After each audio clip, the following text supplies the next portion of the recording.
Chapter 353. After watching Guazi and gang leave the bar, Yang Yi retracted his gaze. He stood up and walked over slowly. When he passed by the bar counter, he even took 2 slender fruit knives.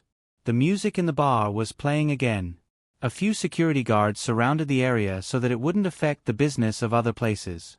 However, it seemed that CEO Huang was indeed a big shot. When the bar owner came over, he kept apologizing to him. "Old Huang, I know that little Lin had indeed offended you in many ways earlier on. Of all things, he should never have offended you. You're a big shot with a reputation. Why don't you be magnanimous and forgive him?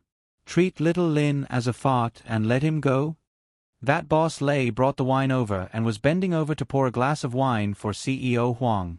"Little Lin, come over and apologize to CEO Huang." Boss Lei signaled to Lin Mu, and with his eyes. Lin Mu En, who was standing behind, felt a little sullen. However, he knew that Boss Lei was already helping him out. "I'm sorry, CEO Huang." Lin Mu En carried his guitar and walked over. He pursed his lips and only spoke after a while. "TSK. This is called an apology? Since when did this Huang's apologies become so cheap?" Director Huang said disdainfully as he sat there with his head held high. "Old Huang, how do you want little Lin to apologize to you? He doesn't have much money. Otherwise, he wouldn't have come to this bar to sing." Boss Lei raised his glass and said with a smile, "Why don't I have a drink with you? Take it as my apology on behalf of little Lin." "Stop, stop, stop. Old Lei, this has nothing to do with you. Who allowed you to drink?" CEO Huang was drunk today and started to talk a lot. "Let me tell you. Today, I'm not here for you. You know that I'm a magnanimous person." "Yes, yes. CEO Huang is famous for being generous." Boss Lei laughed. "But let me tell you. Why did I lose my temper? It's because of him. Why did he F*King sing a Cantonese song? Last week, I was F*King doing business in Harbor City, and a few bastards dared to slap me in the face. If they weren't the young masters of the wealthy families in Harbor City, if they weren't unfamiliar with Harbor City, and if they were in Zhong City, which is our territory, I would have cut them into pieces." Boss Huang exclaimed, his breath reeking of alcohol.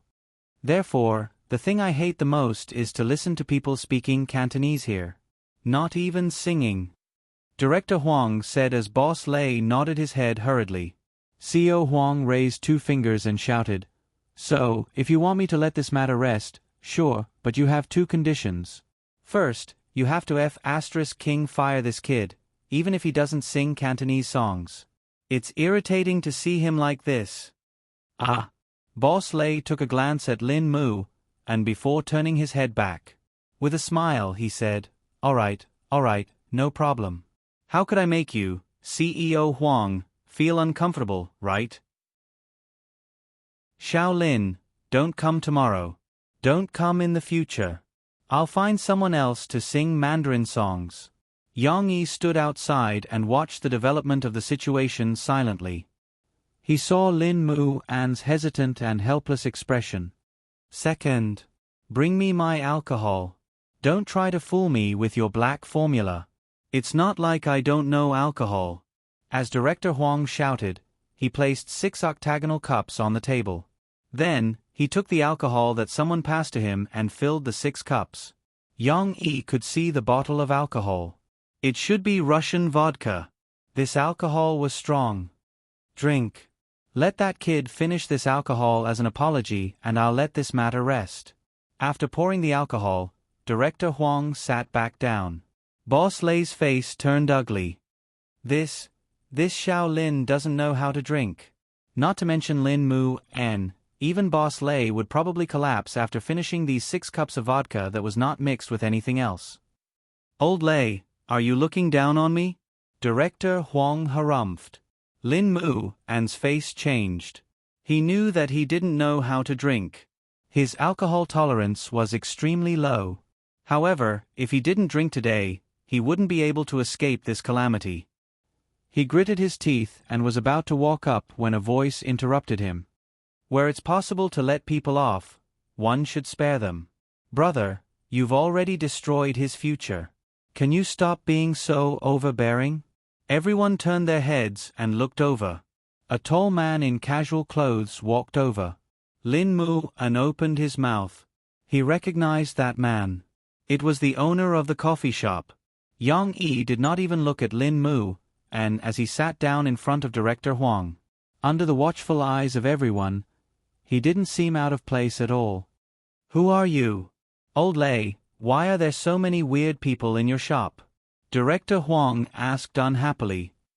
Me? Just like you, I'm just an ordinary customer. I'm just here to shout when I see injustice. Yang Yi smiled as he looked at Boss Lei. Why? Boss Lei, you're not going to chase this troublemaker away, but you're going to chase me out? Boss Lei was still smiling. However, his eyes were rolling around as he pondered in his heart. He couldn't see through Yang Yi. From his appearance, Yang Yi was just an ordinary rich man. However, his aura wasn't like that of an ordinary person at all.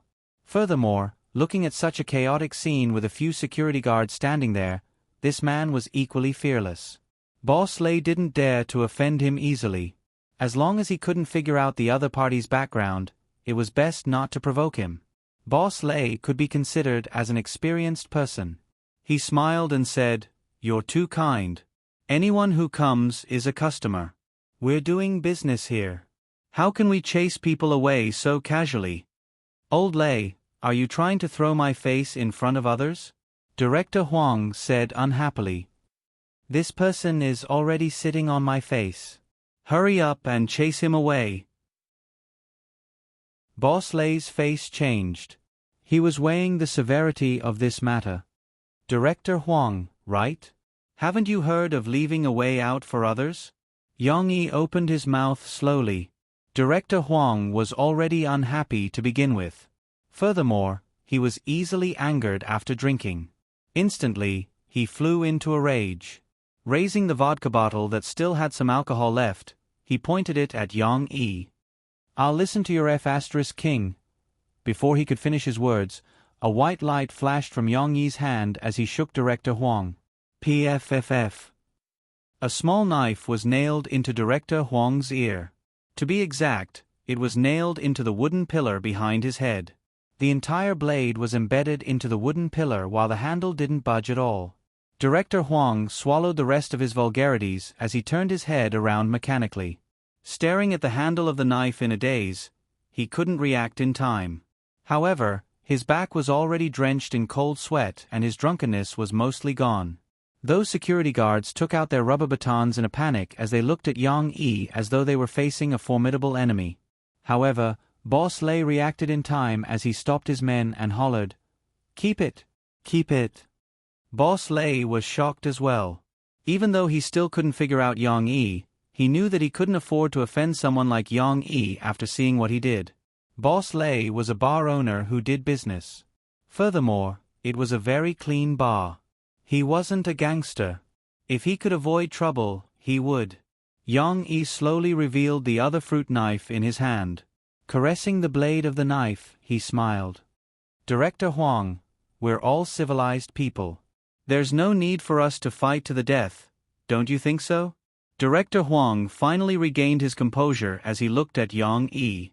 To be exact, he was looking at the remaining knife in Yang Yi's hand. With his teeth chattering, he asked, What do you want?" Just now, the knife had almost pierced through his head. Director Huang didn't know if the other party did it on purpose, but he was actually able to avoid his head so coincidentally. However, Director Huang was afraid. He was half sober and his rationality had returned.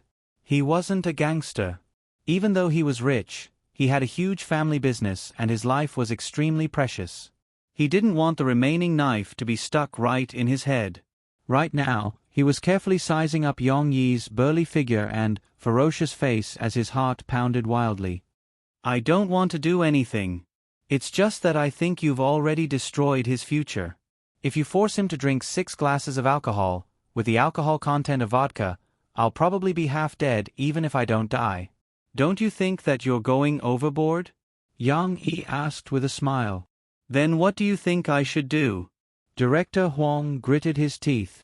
Director Huang, please give me some face and be magnanimous. I've said it before. Leave some leeway so that we can meet again in the future. Yang Yi cupped his hands and said in a gangster-like manner, All right. I'll give you some face and forget about this matter. Director Huang stood up and called out to his companions. Let's go. These few people seemed to be quite frightened. However, they were also quite shameless. After leaving behind a sentence, they swiftly slipped away. Yang Yi noticed a detail. When Director Huang left, his legs were still trembling. However, for the sake of his face, he forced himself to hold on. After they left, Yang Yi turned to look at Boss Lei. That Director Huang probably wouldn't come to his shop to spend money anymore. Boss Lei forced a smile and said to Yang Yi, Thank you for helping us out. Yang Yi didn't know if he really wanted to thank him. He only knew that with Boss Lei's performance today, he probably wouldn't make things difficult for Lin Mu and anymore. He left the fruit knife on the table and clapped his hands. Smiling at Boss Lei, he said, All right then. Since the matter is settled, I'll be leaving. Boss Lei, this knife is yours. I'll leave it to you to deal with the aftermath. I'm sorry for ruining the decorations of your bar. No problem. Take care. Boss Lei hurriedly bowed and sent Yang Yi off. Yang Yi left slowly. However, throughout the entire process, he didn't even look at Lin Mu N. It was as if he didn't know Lin Mu N at all. He was just roaring at injustice. Chapter 354. It was late at night. Although the streets were brightly lit, the cold wind was still howling, making people flustered and flustered. The car was relatively warm. Guazi and Ding Xiang sat in the back seat, waiting for Yang Yi. However, they didn't know when it started, but the two of them seemed a little awkward alone. Cough, this, Sister Ding Xiang. That singing man, do you know him? Guazi suddenly asked, breaking the stiff atmosphere a little. I used to work here and heard him sing a lot of songs. Ding Xiang nodded. Later, he and his girlfriend also came to Brother Yang's shop, so we can be considered to know each other. Oh, I thought it was a boy you like. Haha, he actually has a girlfriend. Guazi said with a smile. He also elbowed Ding Xiang. Ding Xiang was stunned for a moment, angrily pushed Guazi away. Go, don't touch me, what are you guessing about? His girlfriend is our school's counselor. While they were joking around, suddenly, the car door was opened and Yang Yi got in from the driver's seat. Brother Yang, is everything settled? Guazi curiously asked. It's settled. Yang Yi nodded. He raised his hand to look at his watch. He didn't rush to start the car, but turned his head to look at the bar's entrance. That Lin Mu and Brother Yang, did you save him? Yang Yi glanced at him through the rearview mirror, lightly said, Don't worry, no one will make things difficult for him. Brother Yang, why aren't we leaving? Ding Xiang asked puzzledly. Because you don't know how to drive. Brother Yang and I both drank. You can't drive after drinking. Have you heard of this before? Guazi teased Ding Xiang. Ah. Then what should we do? Ding Xiang looked at Guazi foolishly. Don't listen to his nonsense. I just drank a little. It's not a problem. I'm waiting for someone now. I'll leave in a while. Yang Yi was still looking at the door of the bar and said without turning his head, But, Ding Xiang, you need to learn how to drive. If you can come back during the spring festival, I'll sign you up for a class. You can also help me if I need you to drive in the future. All right. Ding Xiang nodded absent-mindedly. What class? Why don't I teach her? Guazi grinned. Who needs you to teach me? This day was really cold. When Lin Mu and came out of the bar, he couldn't help but wrap his windbreaker around himself. However, the cold wind of the night kept pouring into his neck, making him as cold as his heart. He turned around and glanced at the bar where loud music was coming from. His eyes darkened, but he still carried his guitar and walked back. An empty taxi slowly drove past him. In order to attract customers, the taxi honked at him. Lin Mu An's heart was moved. However, he gently patted the few hundred yuan that he just put in his pocket. After hesitating for a moment, he still continued to walk forward. After walking 2 more streets, he would be able to take the bus home directly. Not long after, another honk sounded. However, it was no longer a taxi, but a muscular pickup truck. While Lin Mu An was in a daze, the car window was rolled down. A familiar face appeared in front of him. Home? Where do you live? Lin Mu An said blankly, University Town. That's on the way. Get in. I'll give you a ride. Yang Yi smiled. Hey, wait a minute, do you know how to drive? Yes, I do. After a while, Lin Mu An sat in the driver's seat and slowly started the car. Yang Yi sat in the passenger's seat, leisurely enjoying himself. Guazi and Ding Xiang looked at them curiously from behind. Boss, thank you for saving me in the bar just now. Lin Mu An still didn't know Yang Yi's name, so he said softly. It's nothing. Yang Yi casually brushed past the previous incident. Oh, right. After that, did that boss Lei from your bar make things difficult for you? No, Brother Lei still takes good care of me. Lin Mu An smiled bitterly. However, after thinking for a long time, I decided not to implicate Brother Lei, so I decided to resign. Boss, please don't blame Brother Lei. Yang Yi glanced at Lin Mu An. He knew that he was lying, but Yang Yi didn't say anything. However, Guazi asked curiously, Then why did you sing Cantonese songs? I saw you sing a few. I heard that the boss likes to listen to Cantonese songs, so he was invited to sing, Ding Xiang said softly. Lin Mu An looked curiously at Ding Xiang through the rearview mirror. He didn't recognize Ding Xiang, so he explained, There are 2 reasons. On one hand, it's like what this girl said. On the other hand, I like Cantonese songs because I'm from Cantonese province. I've listened to and learned more of these songs since I was young. The Cantonese song market is in Cantonese province, in Harbor City. Wouldn't it be better for you to go back to your hometown? Guazi asked, puzzled. When I graduated, I did want to go back to my hometown, but my girlfriend stayed in school to be a counselor, so I stayed in Jiangqing to be with her, Lin Mu An said. Yang Yi appreciated Lin Mu An's words, so he asked, Your voice is not bad in all aspects.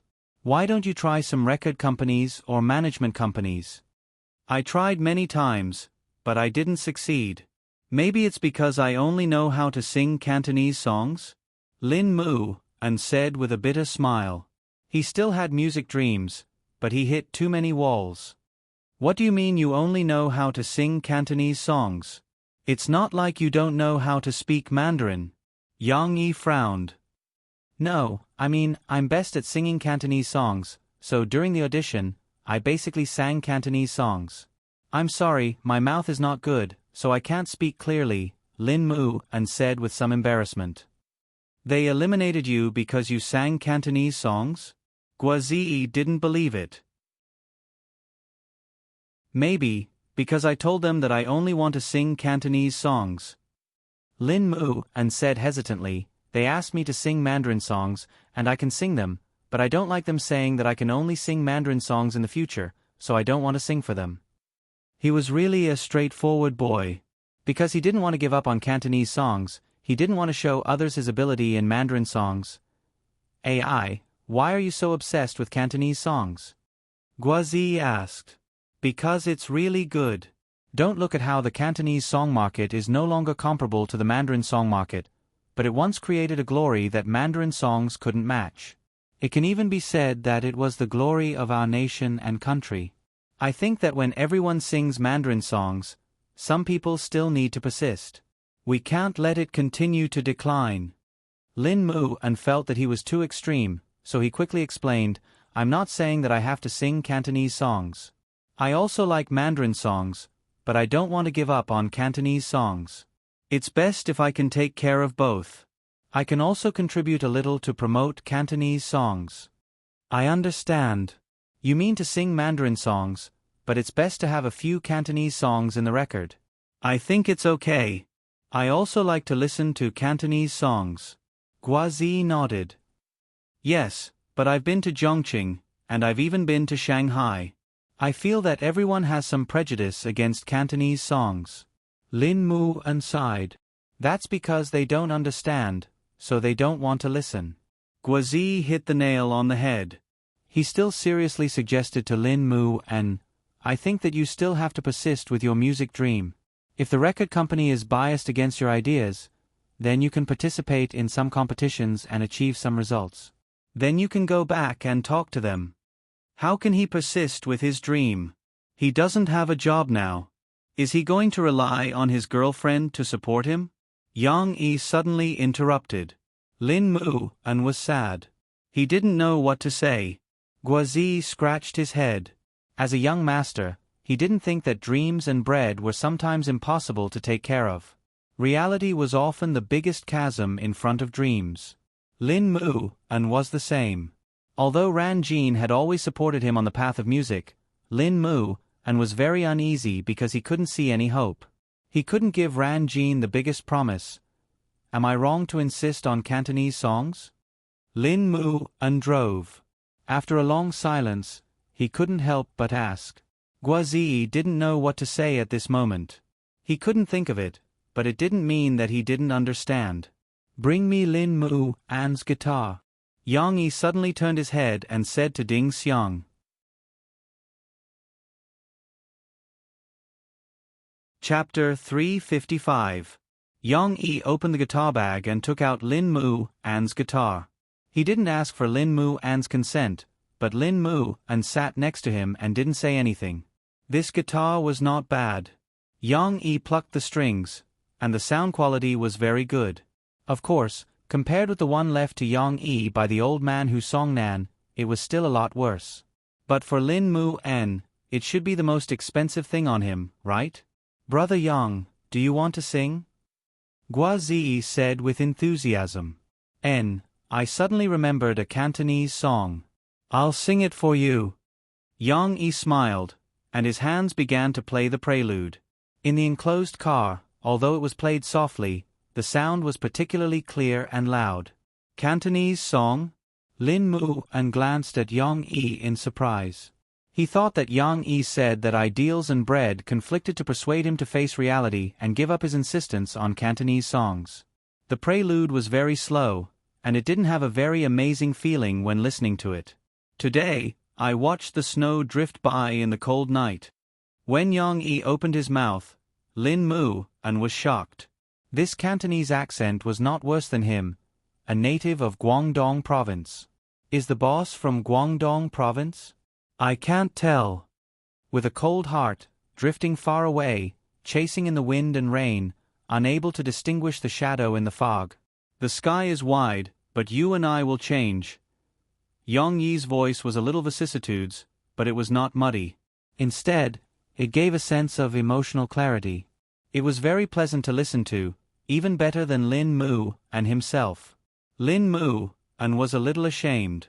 However, compared to Yang Yi's voice, Lin Mu paid more attention to the meaning of the lyrics. He probably hadn't heard this song before, and he had no impression of it in his memory. But after 3 or 4 lines of the song, Lin Mu was greatly touched. Although he was driving carefully, he already vaguely felt that the boss was singing about his current situation. Wasn't it? Although it wasn't snowing tonight, the cold wind was like an icy rain blowing on his face, freezing his heart. If it wasn't for Yang Yi's appearance, his heart might really have turned cold.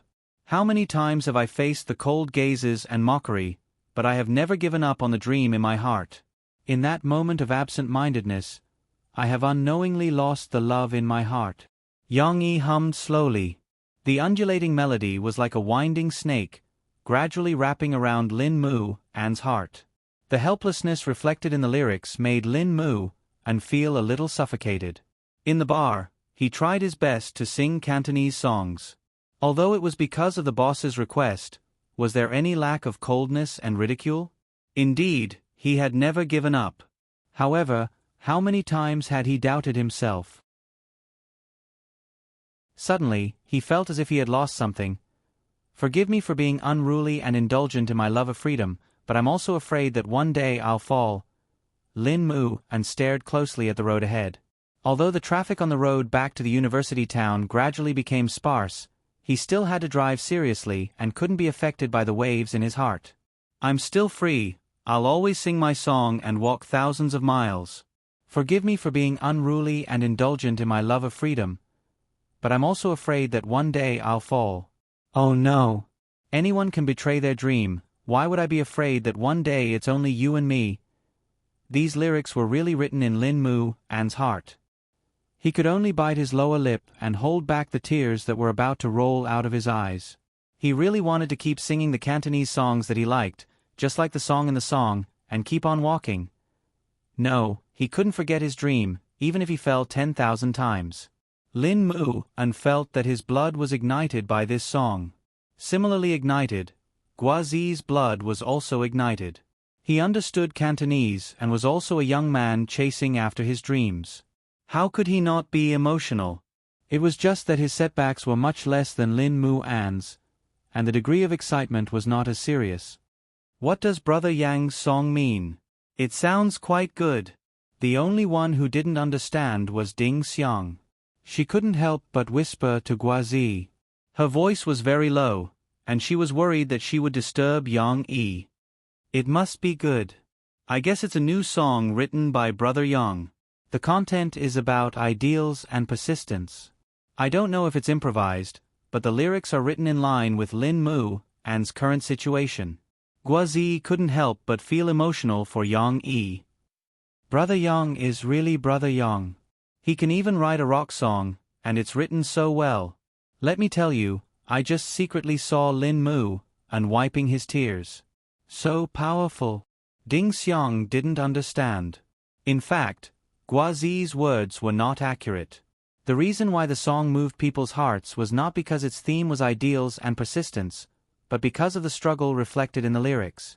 It was just like, forgive me for being unrestrained and indulgent in my life, but I am also afraid that I will fall one day. The first sentence was still firm and unrestrained, showing a positive and courageous drive, but the next sentence took a sharp turn, as if he had returned to reality, and fear filled his heart. The lyrics were written too realistically, perfectly depicting Lin Mu An's self-encouragement and self-denial. This was what touched Lin Mu An the most. I'm still free. I'll always sing my song. I'll walk thousands of miles. In Yang Yi's previous life, the lyrics were known as a cry from hell. Why hell? Because Huang Jiaju had been deprived of his creative freedom, and his arrangements had been changed beyond recognition. Under the long-term pressure and doubts of himself, he had shouted out his desire for freedom at the most desperate moment. How similar was this to Lin Mu An's current situation? Lin Mu An also didn't want to change his insistence on Cantonese songs for the sake of the record company's pursuit of commercial interests, but he was also oppressed by material and reality. In his confusion, he needed a force to let him shout out his inner voice. Perhaps only in this way could he be more determined on his music path. Anyone can betray their ideals, who cares if it's just you and me for a day? Yang Yi finished singing the song, but didn't say anything. His fingers stopped on the strings, and the car quieted down. Guazi didn't say anything. He knew Lin Mu and needed time to think. After a long time, the car slowly drove into the university town, and they were closer to Zhongqing Media University. Boss, I'll send you back to the coffee shop? Lin Mu An asked softly. Yang Yi raised his eyes, looked at him, and asked, where do you live? It's okay. Actually, it's in Jiang Chuan's teacher's apartment. My girlfriend has a dormitory. It's not too far. After sending you there, I'll walk back myself, Lin Mu An said quickly. In fact, it was embarrassing to say that he was a grown man, but he still lived with his girlfriend. Then let's go to the teacher's apartment. My sister lives there too. I'll pick up my daughter on the way. Yang Yi smiled. Okay then. Lin Mu An nodded. The car quieted down again. Lin Mu An, what are your plans for the future? Guazi couldn't help but ask. Well, I haven't thought about it yet. I should find another bar singer first, and then, like you said, participate in some competitions. Lin moo, and still wanted to persist. Why don't you come to my coffee shop? Anyway, going to the bar is singing, and coming to my coffee shop is also singing. In the future, you'll be in charge of the piano in the shop. However, you can't just sing Cantonese songs. Yang Yi suddenly said. It was a good idea to support and promote Cantonese songs. However, only singing Cantonese songs was a bad habit that had to be changed. Ah! Boss, you don't lack pianists in your shop, right? Lin moo, and asked in surprise and joy. Hee, we didn't lack them in the past, but now we do. Yang Yi smiled.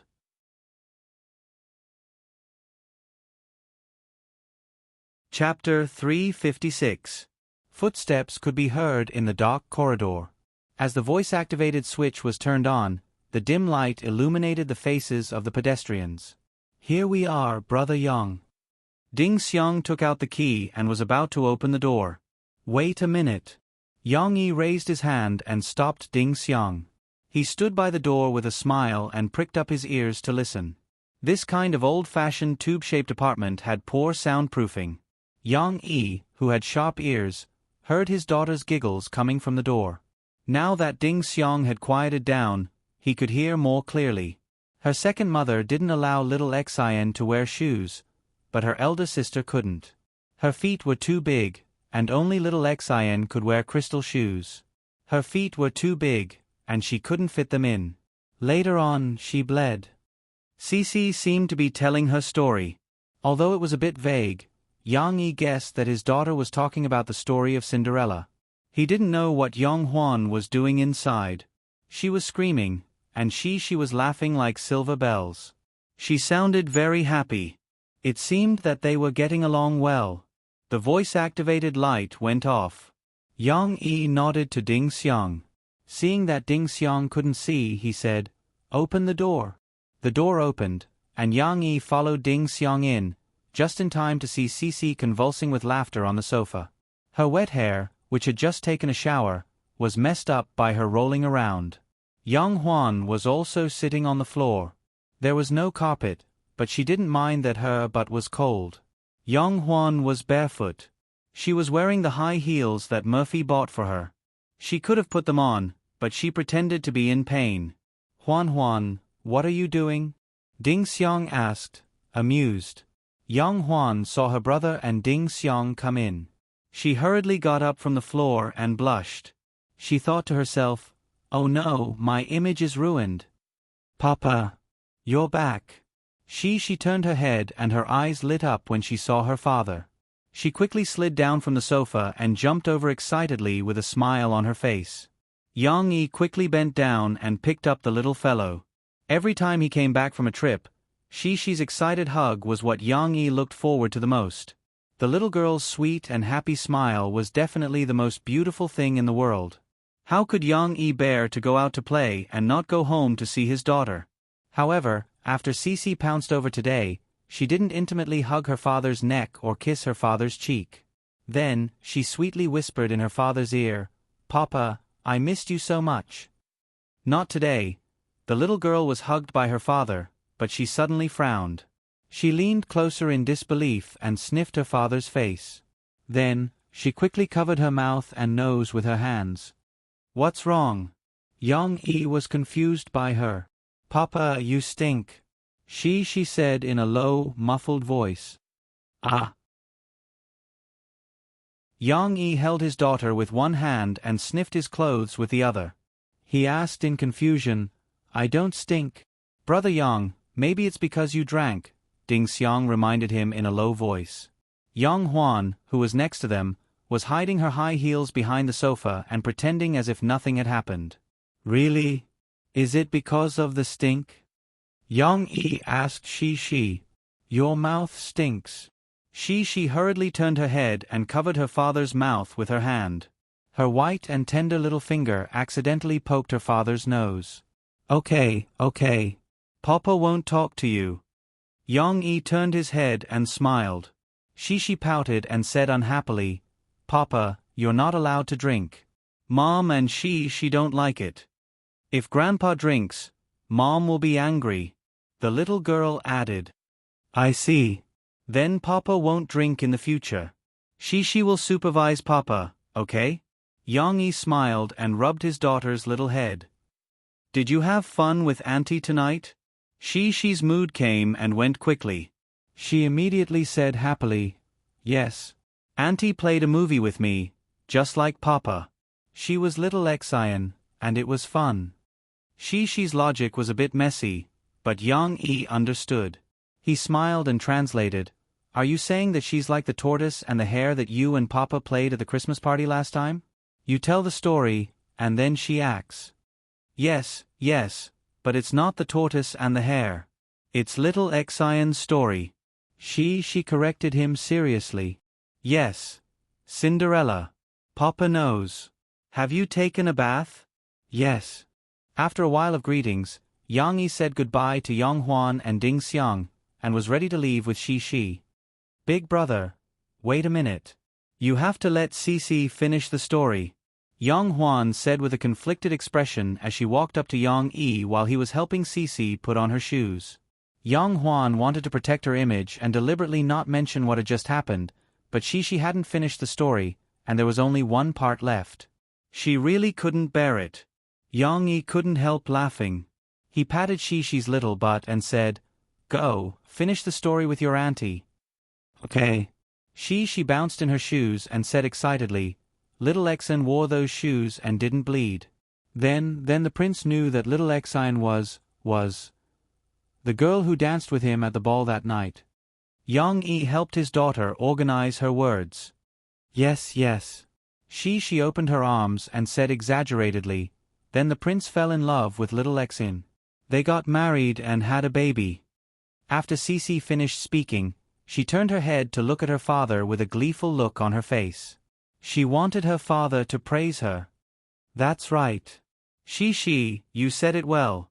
Yang Yi clapped his hands and smiled as he gave his daughter a thumbs up. She waved her arms happily.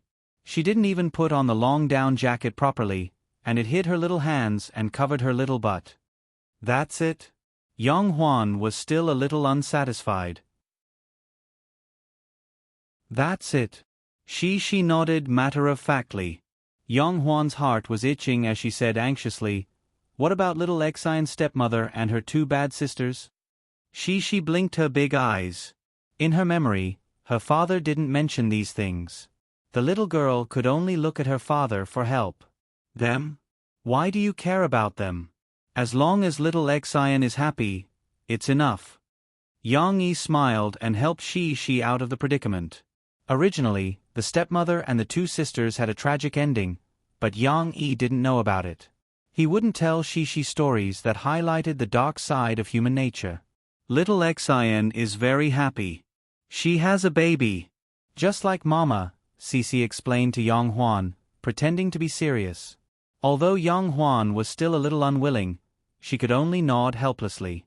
On the way home, because there were few buildings and they were close to the Grand Canal, the night wind was especially cold.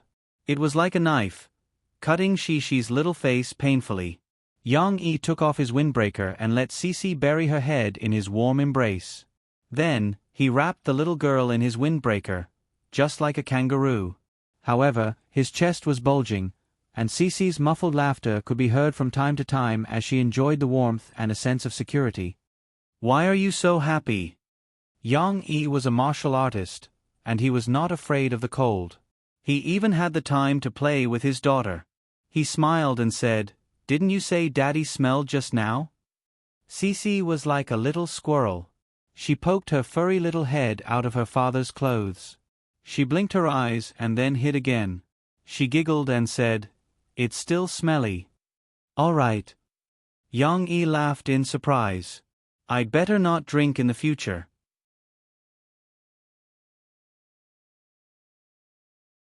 Chapter 357. This person is the Lin Mu, and you were talking about? Murphy wore sunglasses and sat quietly next to Yang Yi.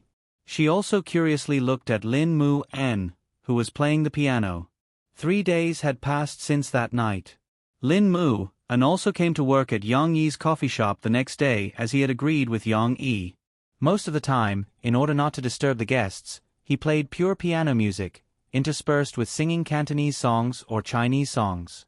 His girlfriend, Ran Jean, was very satisfied with Lin Mu An's new job.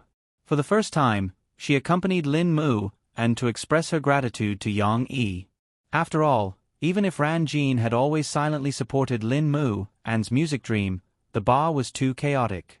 Her boyfriend's safety had always been Ran Jin's heart. Now that it was a coffee shop on the corner, the environment was simpler, and there was no need to reverse day and night. Ran Jin was relieved. Yang Yi nodded and smiled. What do you think of him? He should have learned music before, just like Ah Guang in your story. He plays the piano very well and has a certain level of professionalism. Although he is not as good as a real pianist, he is good enough for ordinary performances, Mo Fei gave his affirmation. It was almost the end of the month, and Murphy was getting busier and busier. Fortunately, today's schedule was concentrated in the morning, and it was also in Jiang City. She just happened to have half a day free, so she went home to rest. Later, she would continue to run around the country, participate in some programs, announcements, or go to record stores to hold signings for her fans to make the final push. In recent days, the daily sales of Murphy's first Dream album finally stopped the crazy increase, but even so, it did not decline much and still maintained a very high number.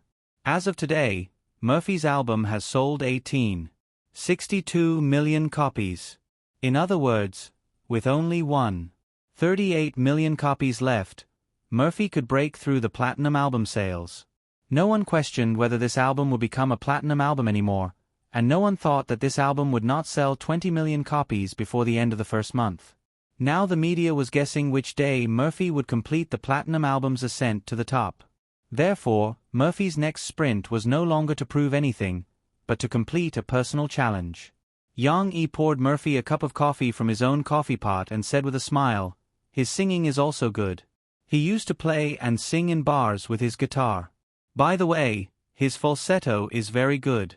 I'll ask him to sing Sweet Coffee for you later." Sugar in Coffee? Isn't this a female song? Oh, I remember now. You said he sang it for his girlfriend.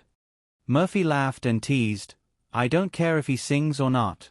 I'm just curious, why did you keep him? Don't tell me you want to sign him as a singer for our studio?" "No, I'm not interested in the entertainment industry. But Mo Shaowan might be more interested." Yang Yi waved his hand and said, "Now I just think that he's a talent. It's a pity if he gives up his music dream because of unemployment. So I gave him a job so that he can have enough food and clothing and continue to work hard. It's that simple?" Murphy took off her sunglasses and looked at Yang Yi with her beautiful eyes. She even cheekily bit the leg of her glasses. "You admire him so much, I thought you would put in a lot of effort to train him." Fortunately, it was only a man. If it was a woman, Murphy might think that Yang Yi had some improper thoughts. Yang Yi smiled and said, "I do want to help him, but not to train him. It's because of fate. Since I met him, I'll give it a try and see if I can help him find his own path of music. But now is not the right time. This kid has a pride in his bones. He still needs to polish his temper." Murphy nodded. She was not interested in this, so she changed the topic. "By the way, it's rare that we have time. I want to discuss with you. What are you going to name our studio?" Murphy excitedly took Yang Yi's drawing paper, turned over the back, found a blank paper, and then held a pen ready to take notes. She made up her mind to leave Tian Mei after the contract ended. Murphy was no longer hesitant like before. On the contrary, she was more carefree than anyone else. She often talked to Yang Yi about opening her own studio in the future and pestered Yang Yi to describe the future to her. Now, she wanted to study the name of the studio. It seemed that in front of this industry that really belonged to her and Yang Yi, Murphy could shine with her unprecedented energy. Yang Yi was a bit silly. He asked in confusion, "Ah? What name do you want? Can't we just change it to Murphy's Studio?" The current name of the studio was casually given by Mo Shaowan to fool others. Even a few days ago, Xiao AI represented the studio and signed a music production contract with Ji Ningming for Fairy Tale. Jean Ing Ming did not know that it was Murphy's studio. Therefore, after Murphy moved in, the studio needed to be renamed. How can it be so simple? I have to be with you. This is our studio, Murphy said with some dissatisfaction. Murphy even emphasized the word, to. It could be seen how much she valued this. She did not want to fight alone. She wanted to face the future together with Yang Yi. Then let's call it Murphy and Yang Yi's studio. Yang Yi once again gave a bad idea, and he even pretended to explain the reason. Look, don't those foreign companies all use the founder's name to make up for it? For example, Pocatello and Gonbao, Ernst & Young. I don't want such a bad name. It's too simple. Murphy was so angry that she laughed.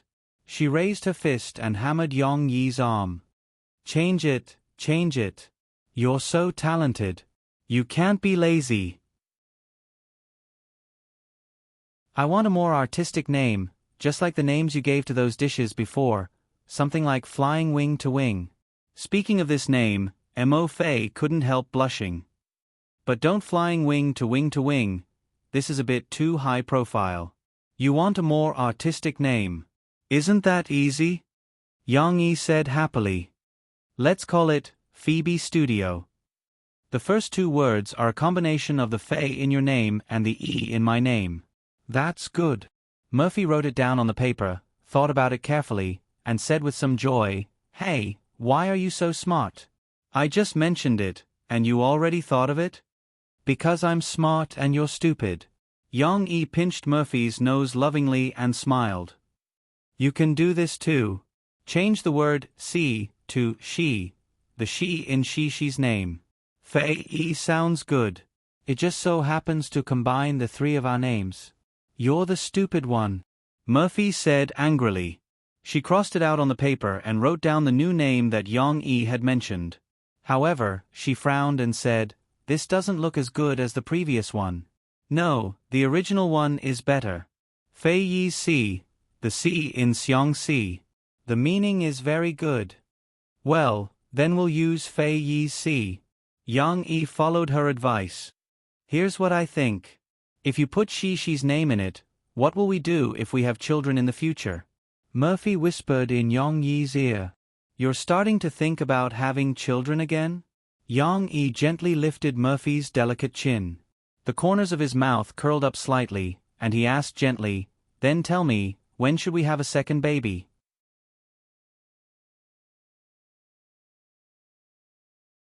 Chapter 358. Zhongqing Media University had entered the exam week.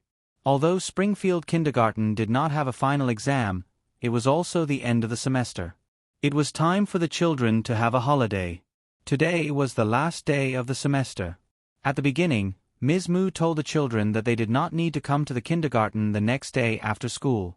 She also told the children to pay attention to their safety during the holiday and to listen to their parents.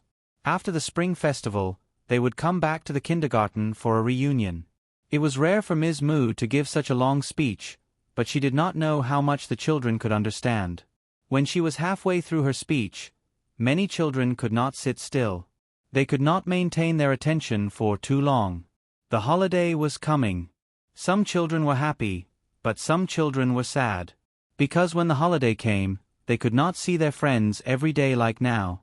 She did not belong to the sad group. She had only been in the kindergarten for a semester and did not understand what the holiday was. Therefore, the little girl was still carefree. She could play as she liked. She did not even care about the holiday. Lon Xian was the one who was upset. She was an old fox. The chubby little girl's expression was a little tired today. Finally, she plucked up her courage and moved to Shi's side. She whispered to her friend, Shi, can you come to my house to play during the winter holiday? Lon Xian's voice was loud. Her whisper was equal to other people's normal volume, so she did not notice the strangeness of her good friend. I can't go to your house to play. She blinked her big eyes and said with a smile, Because I want to go home with my papa. My grandpa's house is far, far away. Papa said it's fun. Okay then. Lon Xian pouted. The grievance on her face increased. After that, she turned and walked away. She felt something was wrong this time. Her big eyes were filled with confusion. Looking at Lon Xian's back, she could not understand why Xian Air was unhappy, so she followed her. Lon Xian walked to Yang Luoqi's side and asked the same thing, "Chi-Chi, can you come to my house to play during the winter holiday?" "No, I'm going back to Guangdong province for the spring festival." Yang Luoqi shook her head. Then, Lon Xian asked Nan Zhaoyu. Nan Zhaoyu also said that he wanted to go back to the countryside with his father. Chen Shiyun also said that she wanted to go back to the place where it snowed heavily. Her father was from the northeast. "I want to go fishing with my uncle. There are a lot of fish in the ice. They are super big." Chen Shiyun talked about her past experience, which made her friends envious. She also looked at Chen Shiyun enviously. She pulled Chen Shiyun's hand and said, "Chen Shiyun, have you seen Sister Aisha? I think there's magic in your house, that's why there's so much snow and ice." I don't know." Chen Shiyun grinned and turned her head away. But this time, Lon Xian was even more sad. Her friends had their own vacation plans, but this chubby girl could only stay at home, as if she was abandoned by the world. "I haven't seen snow, but my grandpa's house has flowers, there are flowers everywhere."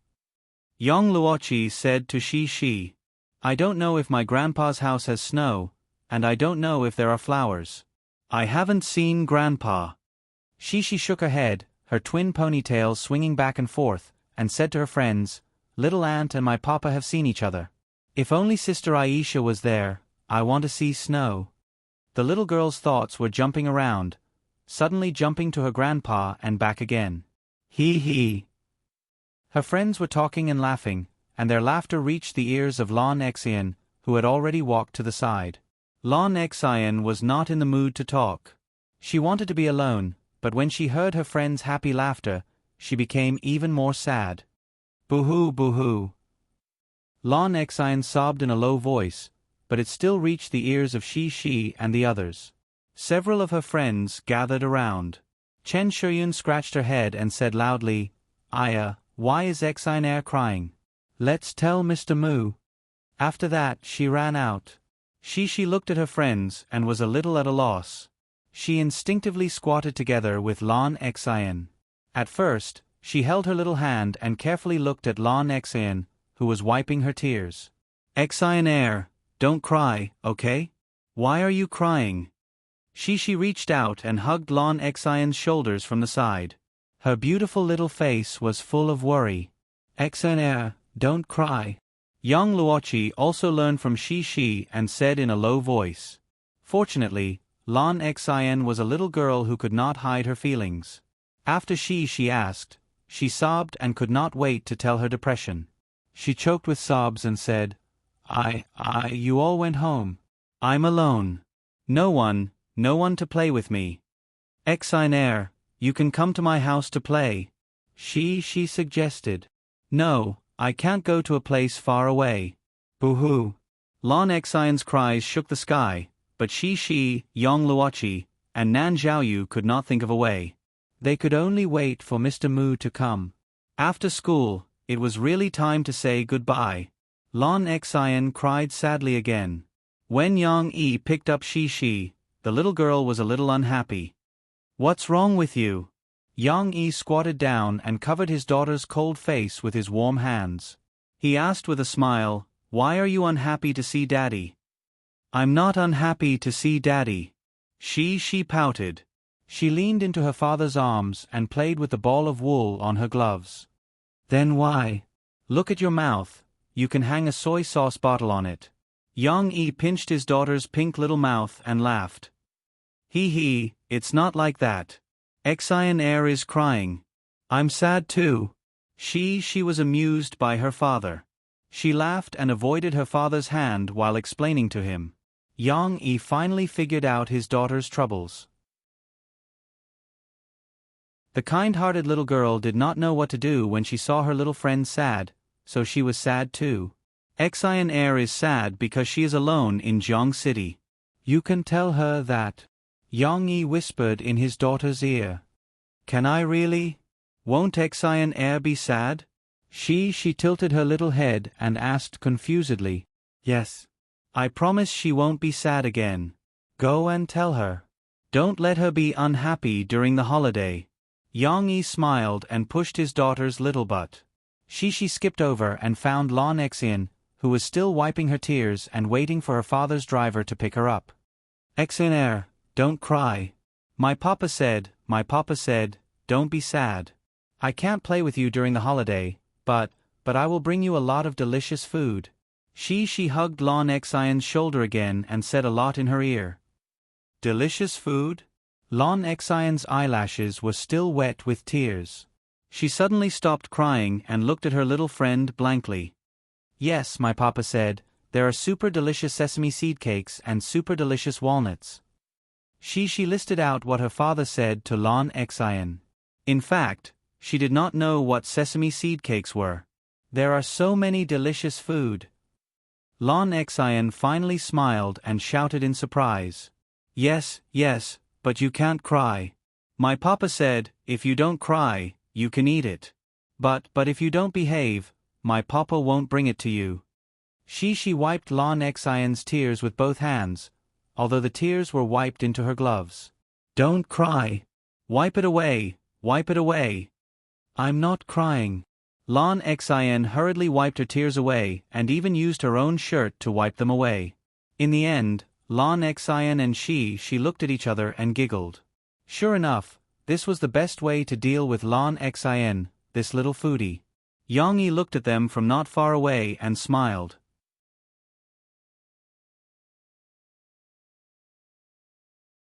Chapter 359. On January 28th, there were still 3 days before the end of the Copyright Protection Month, but the latest sales data refreshed on the Copyright Organization's website showed that Murphy's First Dream had successfully reached the top with a sales of 61 million copies, and it was also the first platinum album in the Chinese music industry this year. This honor could be said to be within expectations.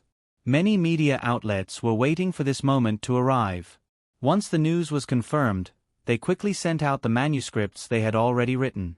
Although yesterday's daily sales had achieved a reverse growth and once again broke through the limit of 1 million copies, now no one paid attention to the daily sales issue again. The media reported from different angles. Some talked about Murphy's strong return after 6 years, some talked about Murphy's extension to the possibility of an outdated star returning to the peak, and some sorted out the historical information, detailing how difficult it was for Murphy to regain her glory again and how much effort she had to put in. No matter what angle it was, they were all wildly praising Murphy. Jin Yingming flipped through a stack of newspapers, and could no longer see people who were still slandering, smearing, or singing a different tune. Mr. Mu Xiang, this is not good. They are all praises, and there is no criticism at all. For Murphy, this is not a good thing. You have to know that these people, no matter how high you are praised, when you lose your balance, you will fall miserably. Jin Yingming said to Yang Yi with emotion. He had experienced it before, so he had the most right to speak. As of today, Jin Yingming and Yang Yi had been working together for 4 days. The relationship between the two people had also gradually changed from the initial excitement to the calm of a teacher and a friend. It was hard to say who was the teacher, because Yang Yi was also learning the technique of editing from Jin Yingming. Jin Yingming was more than happy to communicate with Yang Yi. Yang Yi brought some relatively new arrangements from other people's previous life, which also benefited Jin Yingming a lot. In the face of Jin Yingming's worries, Yang Yi was very calm. He was working on Jin Yingming's editing software, which was actually X***G. After saving it, he smiled and said, "Well, you are right, but don't worry, Murphy is not someone who will be complacent just because of a little praise." This calmness, if Jin Yingming had not already seen through Yang Yi and Murphy, he might have thought that Yang Yi was too indifferent to Murphy. Mr. Mu Xiang really knows Mo Fei. Cough, by the way, you can't fix this audio track has to be deleted. Jin Yingming said meaningfully, and then reached out to click on the computer. Yang Yi was not worried about Mo Fei at all. Not only because he knew that Mo Fei would not become complacent, but also because he was confident that he could help Mo Fei not fall from the peak easily. However, Yang Yi and Ji Ning Ming were both wrong. At this time, not only was Murphy not complacent, she was also not as calm as Yang Yi said. Instead, she was serious, and there was even a hint of melancholy in her cold aura. She was a bit like Sister Lin. Mo Xiaowan frowned when she saw this. She was accompanying Murphy to participate in a music program. Taking advantage of the intermission, Murphy returned to the lounge, and she quickly went up to her. "My sister, why are you frowning all day?" Mo Xiaowan asked with concern. "Am I?" Murphy asked doubtfully. "Yes." Mo Xiaowan nodded and said affirmatively. She even reached out to touch Murphy's forehead, worried that Murphy was sick. "Why do you look so unhappy? Now that you've got a platinum album and everyone is congratulating you, shouldn't you be happy? Or is it because you quarreled with brother-in-law?" "No, why would I quarrel with Yang Yi? As for the platinum album, wasn't it confirmed a few days ago that I would definitely get it? It was expected, so I didn't take it to heart." Murphy smiled at Mo Xiaowan. "No, you must have something on your mind." Mo Xiaowan touched her chin and said firmly, "If you say something is on my mind, then there is indeed something, but it's not that I'm unhappy. It's like this, isn't there less than 2 weeks before the Spring Festival? This Spring Festival, I have to go to Yang Yi's house. Thinking of seeing Yang Yi's parents, I'm very nervous and don't know what to do." Murphy finally told Mo Xiaowan about her worries. Mo Xiaowan understood. She rolled her eyes and said, "Sister, you're thinking too much. Last time, when Yang Huan came, you didn't eat or drink for several days. Is that necessary? You're a superstar. It's their blessing to marry into their family. They can't be more than happy. You can't think of it that way. When it comes to happiness in marriage, everyone is equal. Being a superstar doesn't matter. Instead, I'm worried that they won't like me if I show up in public because I'm a superstar," Murphy said worriedly. "What era is it now? But it makes sense for you to think that way. Brother-in-law's family is a little traditional." Mo Xiaowan changed her mind. She thought carefully and said, "Why don't you ask Yang Huan what kind of daughter-in-law the Yang family likes? She's close to you, so she can give you some ideas." Murphy thought that it was a good idea, so she returned to the hotel that night and called Yang Huan for help. "Actually, this matter is simple. My parents definitely won't do anything to you and Shishi. My big brother, on the other hand, will probably go back and suffer a little. This matter will probably be over." Yang Huan said to her with a smile. "Huh? Why does Yang Yi have to suffer?" Murphy panicked. "Sigh, I don't know what to say about my dad. He's very traditional. In the past, he used to hold a stick and force my 2 brothers to practice martial arts. I was fine because I was the youngest and I was a girl, so my dad rarely hit me. But my brothers were miserable. If they did something wrong, they would be punished by kneeling in the ancestral hall. If it was serious, they would even be punished with a stick," Yang Huan explained to Murphy. Mo Fei was scared out of his wits. "Now that my brother brought a child home without telling us, my dad will definitely think that he did something bad outside. It's inevitable that he will have to reflect on himself in the ancestral hall. But you don't have to worry. For Shishi's sake, they won't make things difficult for you. They will only be angry at my brother. Also, as long as Shishi's words are sweet, my dad will be amenable to coaxing but not coercion. If my dad is happy, he will only play with his granddaughter. Maybe he won't punish my brother." Yang Huan was actually a little uncertain, but she still had some confidence in Shishi. "But we can't let Yang Yi bear it alone." Murphy complained that Yang Yi never told her this in her heart. She continued to ask Yang Huan for help. "I have to do something too. Huan, what kind of wife do your parents like?" "Well, to be honest, it's a little difficult for you," Yang Huan said honestly. Yang Huan said honestly, "My parents are more traditional. They like a sensible, filial, and virtuous daughter-in-law." "Then can I do something like this? When I go back, I will try my best to do more things. For example, I will rush to pour tea for them, rush to clean the house, and rush to wash the dishes after dinner. Murphy thought about the scenes in the TV series and said in her heart, "Got it. I don't think it's a big deal. If you can rush to cook for my mom and make her happy, my dad won't have a problem." Yang Huan raised her voice. She had thought of a good idea for Murphy. Cook. Cook. Murphy was a little confused. She had never done these things in her life. At most, she knew how to make instant noodles. However, Murphy had decided to share the burden of her parents with Yang Yi. She could not shirk her responsibility anymore. "I want to learn how to cook." Murphy thanked Yang Huan and hung up the phone. Then, she said seriously to Mo Xiaowan, "You want to learn how to cook?" Mo Xiaowan widened her eyes and looked at Murphy suspiciously. She had no confidence in her cousin at all. Then, she scratched her head and said awkwardly, "Sister, why are you looking at me like that? I don't know how to cook. At most, I can cook some porridge. You know who is the most suitable teacher for you?" Of course, it was Yang Yi. However, Murphy shook her head and said, "Yang Yi will definitely not want me to learn how to cook. If he knows, he will advise me not to think too much. I always take all the pressure on myself. This time, I have to do something for him. So, I want to learn by myself. You have to study with me." This was the main reason. Another reason was that Murphy wanted to give Yang Yi a surprise. She wanted to secretly learn how to cook and then suddenly show it to Yang Yi and his family. Thinking about Yang Yi's stunned expression, Murphy was full of joy. "All right then. I can only risk my life to accompany you." Mo Xiaowan sighed. She felt that she was done for.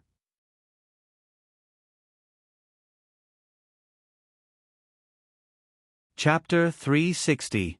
Zhongqing Media University was also on holiday. Yang Yi also gave the employees in the shop a holiday so that Ding Xiang could go back to Miao Village earlier to see her grandmother. He also allowed Lin Mu, An, and Ran Jin to go back to Guangdong Province for the new year. They were originally from the same hometown and were high school classmates. However, Lin Mu, An was a little apologetic. He held the red packet that Yang Yi gave him in his hand and said hesitantly, "Brother Yang, I've only been working here for a few days. I'm already getting my salary and red packet. Am I embarrassed? Why don't I work for you for a few more days? Anyway, it's still early before the new year. Ran Jin and I can go back 2 days later." Ding Xiang also nodded and said, "Brother Yang, let me stay too. Huan can't handle it alone. Don't join in the fun. Go home quickly. You've saved a semester's worth of money. It's time to take your grandmother down the mountain to see a doctor." Yang Yi smiled and said to Ding Xiang, "Don't worry about me. Anyway, it's the holiday and there aren't many people. Besides, I'm going back to my hometown and the coffee shop is also on holiday. We'll talk about it when I come back during the new year." Ding Xiang blushed and nodded embarrassedly when her desire was pointed out. Yang Yi then turned to look at Lin Muan and said with a smile, "Shaolin, you should go back early. You have a long journey. It's not easy to buy a ticket if you're late. It's fine if you're alone, but you can't always let your girlfriend accommodate you, right?" "Okay. Thank you, Brother Yang. After the new year, I'll come back to work early," Lin Muan said gratefully. Since Yang Yi had said so, he didn't insist and said to Yang Yi gratefully. After Lin Muan left, Yang Yi waved his hand and said, She, bring those things over." "Which ones?" She was sitting in the booth, playing with the 3 British shorthairs that were huddling around her for warmth. When she heard her father's voice, she turned her head and said crisply, "Papa, which ones?" "Bring them all over." Yang Yi looked at her with a smile. The little girl was very diligent. She patted Xiao Guai's head, then jumped down and picked up the 2 bags from the opposite seat. She ran all the way to her father's side with Feng. Then she raised her little head and smiled sweetly, asking for praise. "Papa, look, it's not heavy at all. I can pick it up with one hand. That's because our she is very strong." She's very good. Yang Yi rubbed Shi's hair and praised her. He took the things and put them on the bar counter. He said to Ding Xiang, take these 2 bags back to your grandmother to nourish her body. This bag is donkey hide gelatin, which can replenish blood. This bag is wild ginseng, but it's not very old. These days, it's not easy to buy old ginseng, but the effect should be okay. Take it back, cut it into thin slices, soak it in boiling water and give it to your grandmother to drink. It has the effect of prolonging life. Of course, it's best to buy an old hen to stew it. Although Yang Yi said it casually, since he was going to give it to her, he naturally wouldn't buy some defective products. These 2 bags were selected from the good things he had bought with Lan Cao Kai when he was preparing for the New Year's goods. They were very expensive. But let's not talk about the money. Yang Yi felt that Ding Xiang had helped him a lot this semester. Basically, he didn't need to worry about the coffee shop, so he had to give Ding Xiang an extra reward. Since he had already given the money, Yang Yi felt that it was meaningless to give more money. It was better to buy some tonics for her grandmother. It was also a kind of care for the employee's family. How can this be? Brother Yang, you've given me enough. I can't ask for more. Ding Xiang hurriedly waved her hand. This is for your grandmother, not for you. Yang Yi waved his hand and said, hurry up and take it. Sister Ding Xiang, are you going home too? My papa bought a lot of things for my grandfather and my grandmother. You want to buy some too? She innocently chimed in. These days, she had seen Yang Yi's preparations. Although the little girl couldn't say it out loud, she accepted some filial piety in a daze. Yang Yi smiled. He patted his daughter's back, then put his hand on her small shoulder and said to Ding Xiang, look, even she persuaded you to bring some things back when you go home to visit your grandmother. With these 2 bags, you don't have to buy any more. Ding Xiang finally accepted it after Yang Huan persuaded her. However, she was so touched that her eyes turned red. If it weren't for the fact that she rarely cried and wasn't a sentimental girl, she might have been moved to tears. On Qianmei's side, Mo Fei had just finished the 1-month publicity period. When she returned to the company, Niu Meiling called her over with a smile. Mo Fei, let me tell you a piece of good news. CCTV invited you to participate in the Spring Festival program. Spring Festival Gala? Didn't they already confirm the list of performances? Murphy asked with some confusion. But I don't have time during the Spring Festival. Sister Ling, I asked Xiaowan to tell the company that I will take a 2-week break from work in February, which is around the Spring Festival. You're going back to your parents' place for the holidays. Niu Meiling frowned. Don't even think about the Spring Festival Gala. I'm talking about 7 days of Spring Festival. If you really don't have time, then forget it. It's not a particularly important program. If it were someone else, Niu Meiling would definitely be dissatisfied. How could an artist not follow the company's arrangements? But Mo Fei was different. The current Mo Fei had returned to the peak with another platinum album, and she was in the limelight for a while. Niu Meiling even regarded Mo Fei as the golden brand of Tianmei, and she would talk about her everywhere she went. Now that Murphy said that she wanted to take a 2-week break and it was the Spring Festival, how could Niu Meiling argue with Murphy over such a reasonable request? What's more, she didn't have the confidence to face Murphy, who asked her to be tricked by her nephew. Even though she and Murphy tacitly chose not to mention it, Niu Meiling still felt that something was wrong. It's the Spring Festival. Murphy wasn't good at lying, but she didn't want to tell Niu Meiling where she was going during the Spring Festival, so she nodded vaguely. Then, there's no problem with the arrangements after the Spring Festival, right? Alright, there's a new schedule. Jixin interview, would like to invite you on the program again. You had an agreement with Luo Xin before, but the time is set to the 21st of February. If you agree, I'll get someone to cancel your other schedule for that day. Niu Meiling smiled. Sister Luo Xin? That's fine. Murphy nodded without hesitation. Niu Meiling laughed heartily, then pretended to be concerned and said, That's good. Alright, You have to take care of your body when you're abroad for the spring festival, especially your voice. When you come back, the company has prepared 3 concerts for you. Tianmei's resources couldn't be compared to those record companies. For example, Chan Yijia's Tianxiang had arranged a nationwide concert tour. Tianmei, on the other hand, was able to arrange 3 concerts in several major cities. It wasn't easy. Who asked Niu Meiling to not let others earn her money? If they worked with other companies, with Murphy's achievements, they might be able to arrange 10 concerts. There was no need for a nationwide concert tour, as Murphy's popularity was still lacking. However, Murphy seemed to be a little absent-minded today. Even when they talked about the concert, she only nodded, then said a few polite words to Niu Meiling before leaving in a hurry. She wasn't in a hurry to go home, and Imo Shaowan brought her to her and Xiao Ai's place. The 3 women were of the same caliber, and they gathered together to discuss how to quickly let Murphy learn the basic cooking skills in a few days. Cooking, cutting, and frying.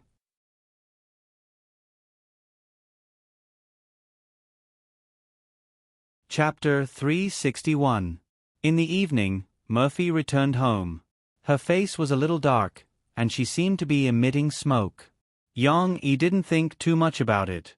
He just asked curiously, "Imo Shaowan, don't you close the window when you drive? Before the new year, firecrackers are probably being set off everywhere. Look at you. You look like you just got up from the battlefield." He also got some hot water for Murphy and a towel to wipe her face. Murphy was a little guilty, so she hurriedly covered up by wiping her face. She was afraid that Yang Yi would ask her what she did in the afternoon. She didn't know how to lie, so she might tell the truth. "Well, Yang Yi, when will we go back to your house?" Murphy asked nervously. "I've already arranged my work. I can leave at any time." Yang Yi knew that Murphy was under a lot of pressure when she kept asking about the situation at home. He patted Murphy's back gently and said with a smile, "In a few days.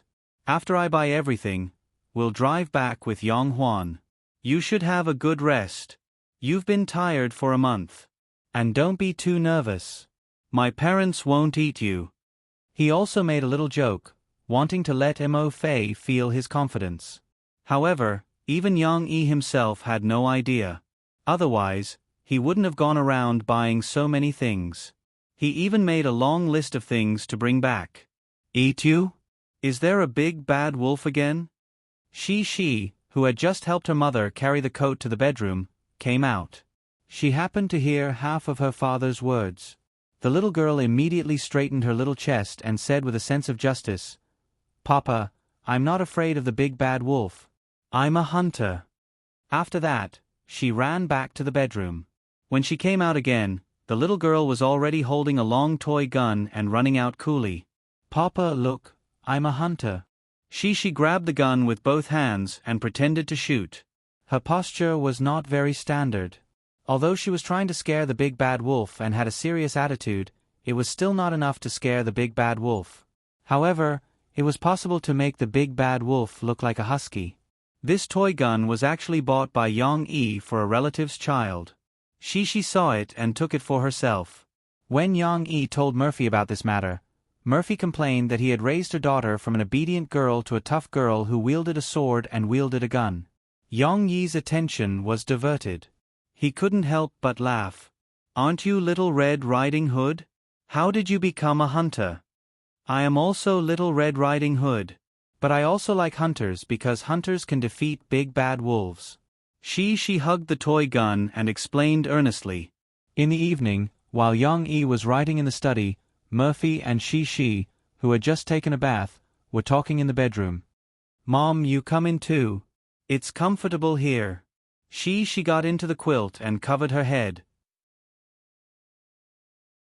Then she twisted her body and stuck her head out, revealing a pair of big eyes, and said in a muffled voice. The little girl was very excited as she hadn't slept with her mother for a long time. Murphy lifted the quilt and sat beside her daughter. The little girl naughtily put her right leg on her mother's body. Murphy didn't care about the little girl's rude behavior because she had something to tell Shi. She turned her body slightly and rested her head on her arm. Looking at the little girl's side face, she asked softly, She, in a few days, we will go back to Grandpa and Grandma's home. Are you nervous? She turned her head and looked at her mother, who was smiling. She didn't know why she was so happy. She answered casually, "No, why?" "Because it's the first time you go to Grandpa and Grandma's home and meet them. You don't even know them. We don't even know if they will like us." Murphy inadvertently revealed a trace of sadness. "Mom, are Grandpa and Grandma the same as Grandpa?" She was a little bored. She stuck her little head out of the quilt and pushed the quilt away with her arm. She pressed it against her stomach and asked curiously.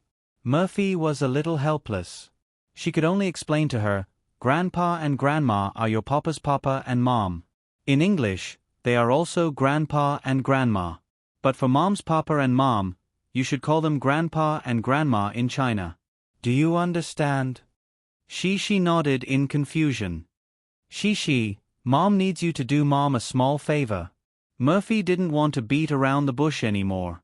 Otherwise, she would be completely led astray by she. "Okay.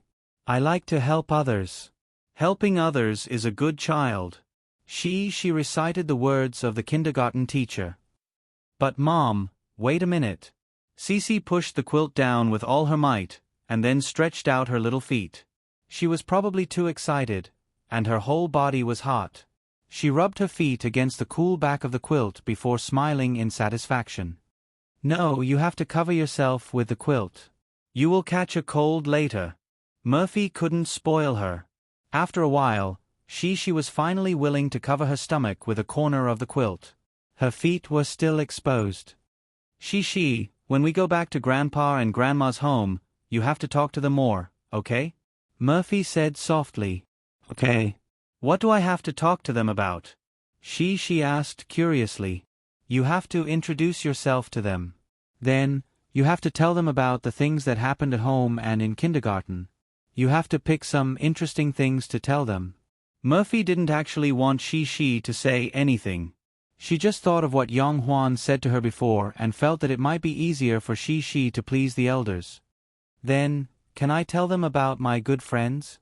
She counted on her fingers and looked at the ceiling. She said while thinking, "I have a lot of good friends. Xin Er, Chi, Chen Shiyun, Zhaoyu." "Okay, you can tell them all." Murphy nodded. She suddenly thought of something. Her eyes lit up, and she turned around and said, Then, can I tell Grandpa and Grandma that I wish them good fortune and red packets? Auntie said that we have a lot of relatives and I can ask for a lot of red packets." Thinking of this, she felt that she was going to be overjoyed. Although she only understood the meaning of money in the past year, the joy of red packets had nothing to do with money for she in the past. However, she didn't get many red packets in the past. She didn't enjoy them when she was abroad. Only her grandpa, grandma, and mother gave her red packets. "Well, okay, but you have to pay attention to your etiquette. You can't ask Grandpa and Grandma for a red envelope as soon as you come here. You have to build a good relationship with them first, and then you can get the red envelope. Don't look at how much money is in it. Once you get it, give it to Mom, and Mom will help you put it in your piggy bank."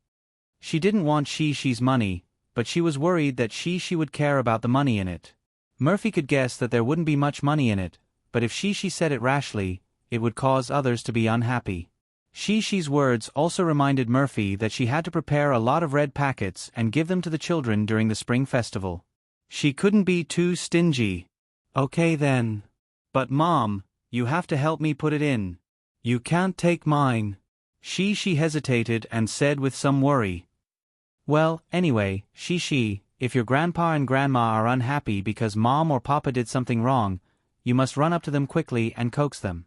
Tell them, 'Grandpa, Grandma, don't be unhappy, okay?' Then, find a way to talk to them." Murphy continued to exhort. "I got it." She felt cold again. She rolled into the bed, squeezed into her mother's arms, and then said with a smile. She was still happy that she could get a lot of red packets.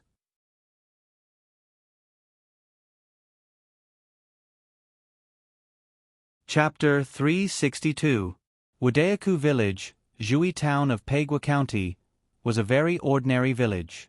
It was located in a valley formed by two mountain ranges. The scenery was beautiful, but the traffic was not smooth. In the early years, it was isolated from the rest of the world. 20 years ago, the county built a road that passed through Wadayaku, and this small village had the opportunity to see the world. On this day, the sun was setting in the west. The red rays of the sun were like the claws of the devil, contrasting with the mottled clouds. It had a unique beauty. Young Qing did not know how to appreciate it. He wore a cotton-padded jacket and carried a hoe as he walked home. He simply and honestly greeted his neighbors. "Qing Zi, when are you going to hold your wedding?" Someone asked jokingly. "It's still early, still early." Young Qing scratched his head and smiled embarrassedly. After he left, a few women who had finished preparing dinner gathered together and muttered, "Sigh, old Yang's family is rich now. They bought cows and pigs, and built a big house." Who said not? If I had known, I would have introduced my daughter to Qing Zi. Now, that person from another village is taking advantage of us. Qing Zi is a good person and capable. I have long thought that he is a talent. I told you, but you didn't believe me. But that girl from another village seems to be a girl from Zheng village. I heard that she is quite beautiful. The rich one is old Yang's eldest son. He sent the money back. Otherwise, with Yang Chongguei and Yang Qing's farming skills, how could they earn so much money? Sai, I heard from you that her eldest son is not married yet. Sister-in-law, your daughter should also hurry up. While they were gossiping, Yang Qing had just returned home. His house was a 4-story building that had just been repaired. Compared to the surrounding 2-story buildings, most of them were only 1-story buildings. Most of them were only 1-story, old-fashioned buildings. It was like a crane in a flock of chickens.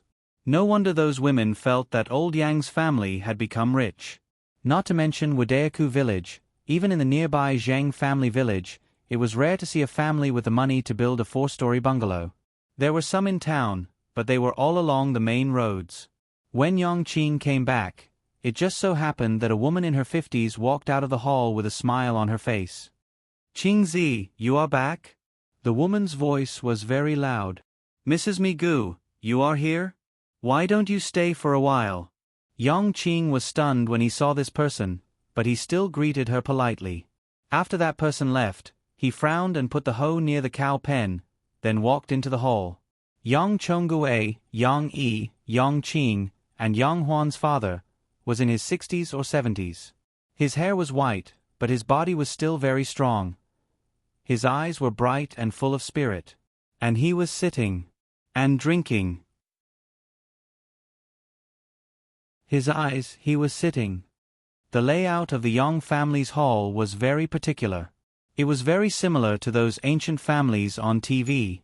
In the middle were 2 armchairs, one on the left and one on the right.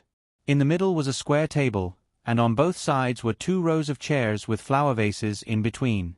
They were slightly shorter than the armchairs. The chairs were not antiques or expensive furniture.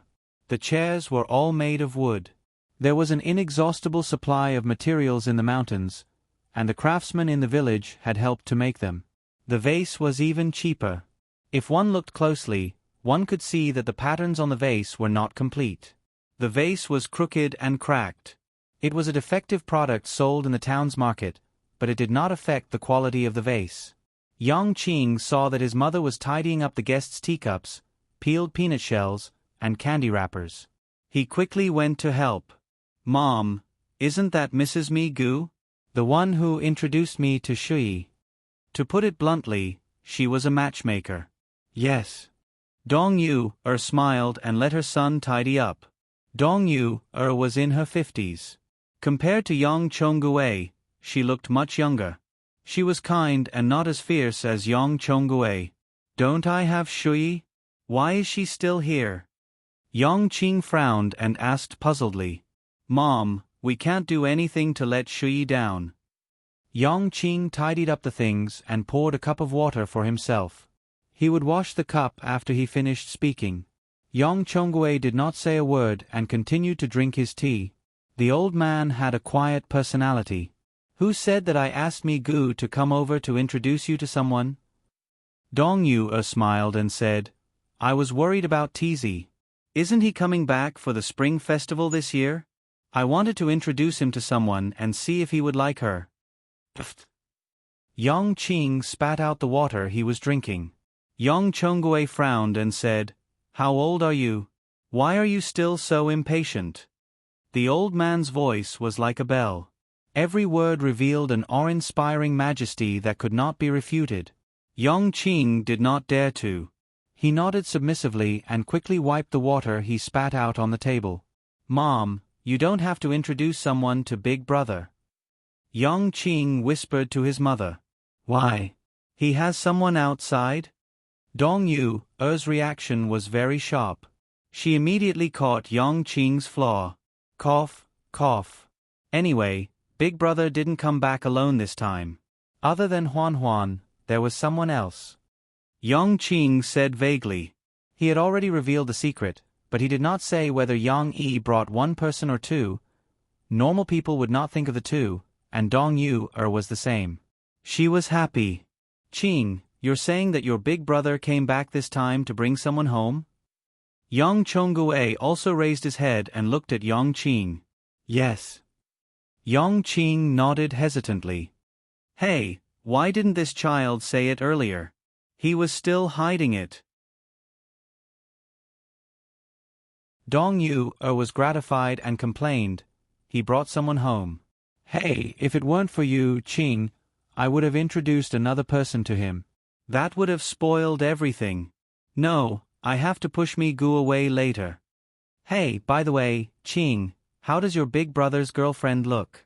Is she good looking? Is she tall enough? Where is she from? Dong Yu asked. How would I know? I haven't seen her before. Big brother will know when he comes back. It's only a matter of 2 days. Yang Qing scratched his head. Then I have to hurry and buy more meat and fish in town. It's her first time coming to our house. We can't be too shabby. Dong Yu was excited. The next day, in Jiangqing, Yang Yi moved boxes of things into Tyrannical Wolf's cargo compartment. Yang Huan and Murphy were also helping. They bought a lot of things. Even the cargo compartment of the pickup truck was full. Yang Yi, I forgot about these. I bought clothes for your parents. Murphy ran down with a few bags of clothes when Yang Yi started to tie the nylon rope. What clothes? Yang Yi asked, puzzled. I bought a chong sam for your mom and a woolen suit for your papa. Murphy took out the clothes. The suit was old-fashioned, a bit like the one Su Wanchong wore on the beach. The chong sam's color was simple and elegant. It seemed that Murphy had chosen it carefully.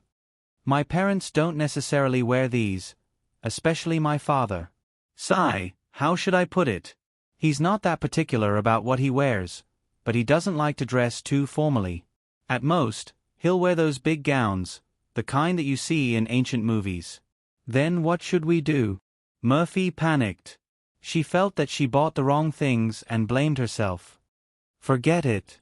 No matter what, it's still a gift from you. Bring it back. If he doesn't like it, I'll wear it. Yang Yi smiled and took it. He placed it in the cargo compartment and covered it with a canvas. But what if your papa doesn't like it and gets angry with you or me? Murphy asked nervously. How can that be? Yang Yi patted Murphy's shoulder and comforted her. He has a bad temper, but he won't lose his temper easily unless he does something wrong. What's more, his temper is directed at me and my brother. Others can't understand it. Papa, what about Xiao Guai and the others? She ran downstairs and said with a pout, we won't be at home. They'll be hungry. Well, I've asked your sister Du to help take care of them. She won't go back this spring festival. She'll come and take them to her dormitory in a while. Only then did Cece grin from ear to ear and relax.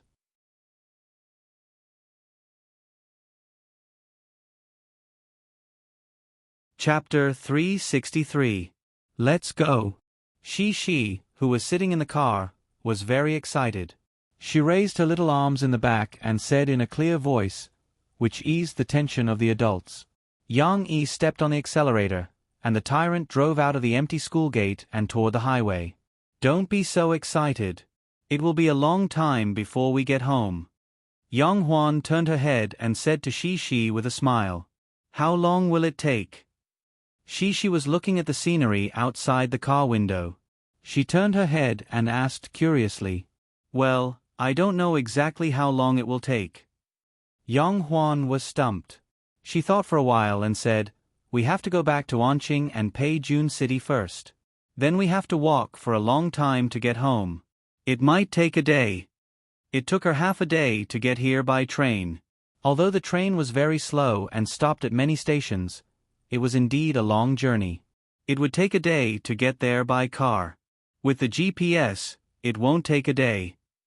Yang Yi glanced at his daughter in the rearview mirror as he drove.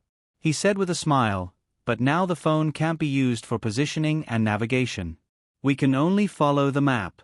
Maybe we have to ask for directions. So, we have to be prepared to sleep in the car tonight. Yang Yi left at noon. If he couldn't get there in the evening, he couldn't park the car outside. He had so many things in the car. After one night, they would be gone.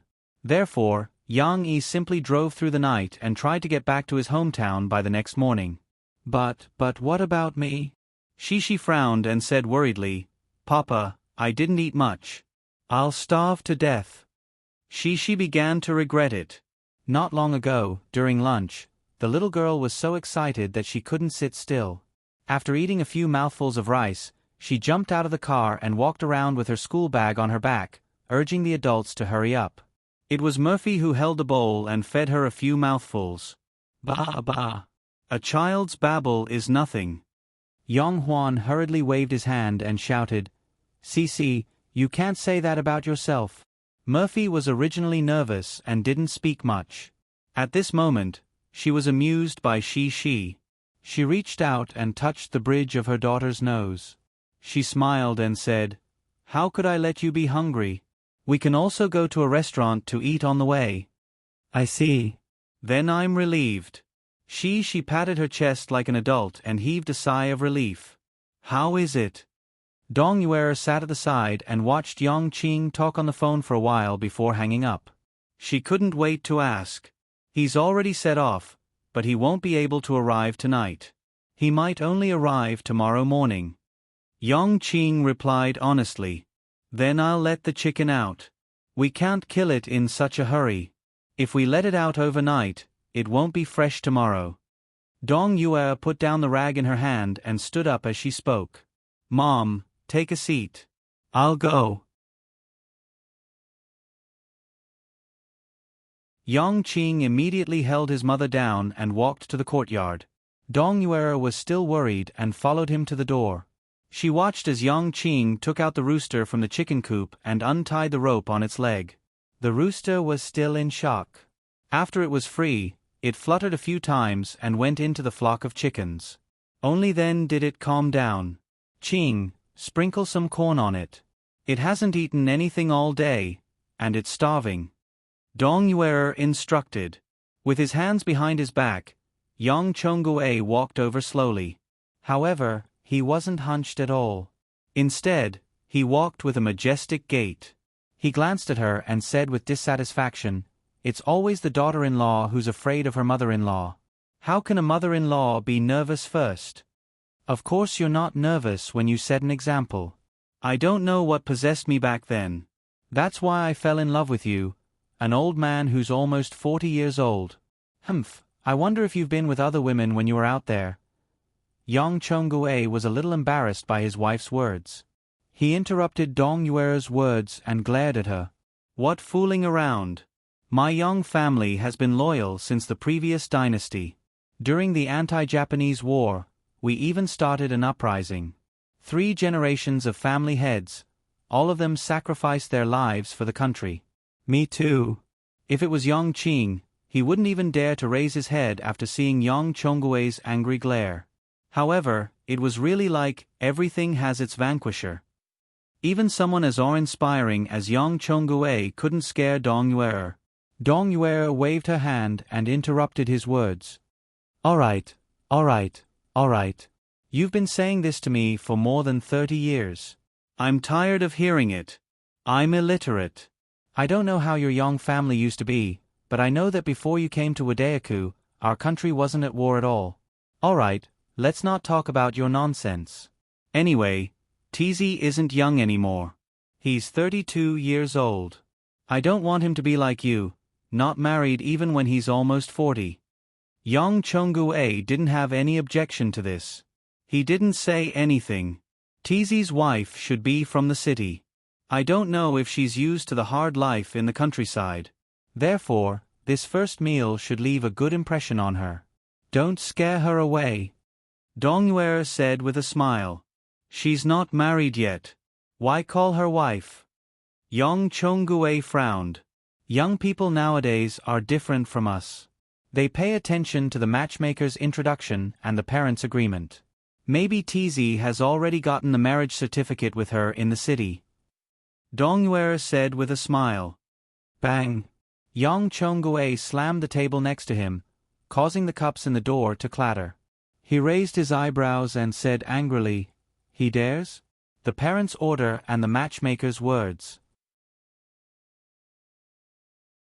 Even if they pay attention to freedom now, how can they throw their parents aside when it comes to important matters like marriage? Yang Qing had already finished his work and was about to return. However, when he heard his father's angry roar, he shrunk his neck and carefully retracted his steps. He then turned his head and bitterly smiled as he continued to look after the chickens in the courtyard. He didn't let them run into the ancestral hall. He silently mourned for his elder brother in his heart. Although it was called an ancestral hall, it was actually just a house built in the corner of the courtyard to worship the ancestors. However, Yang Chongu-a paid great attention to this. Over at the main house, Dongyue didn't spoil Yang Chongu-a. She said reproachfully, "Hey, Yang Chongu-a, why are you so agitated?" "I was just casually saying it. It's not like it's true. Look at you. The older you get, the more muddle-headed you become." Only then did Yang Chongu-a realize that he made a mistake. However, he couldn't bring himself to apologize. He pulled a long face and walked to the side with an unhappy expression. He pretended to arrange the weapons on the side. The weapons were originally placed in the courtyard.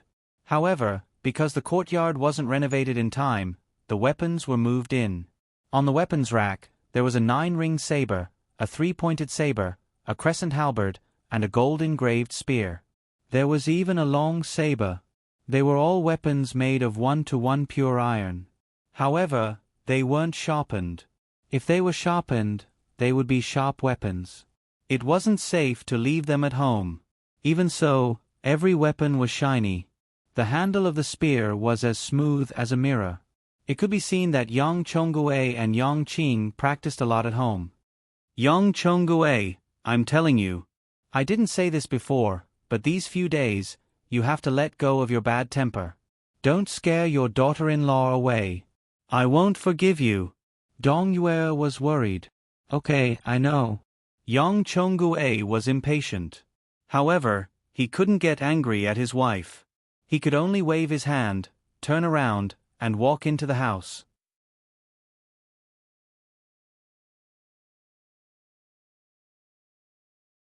Chapter 364. In the early morning, the sun had not yet risen from the horizon, and the mist had not yet dispersed, but the village in the valley was already bustling with activity.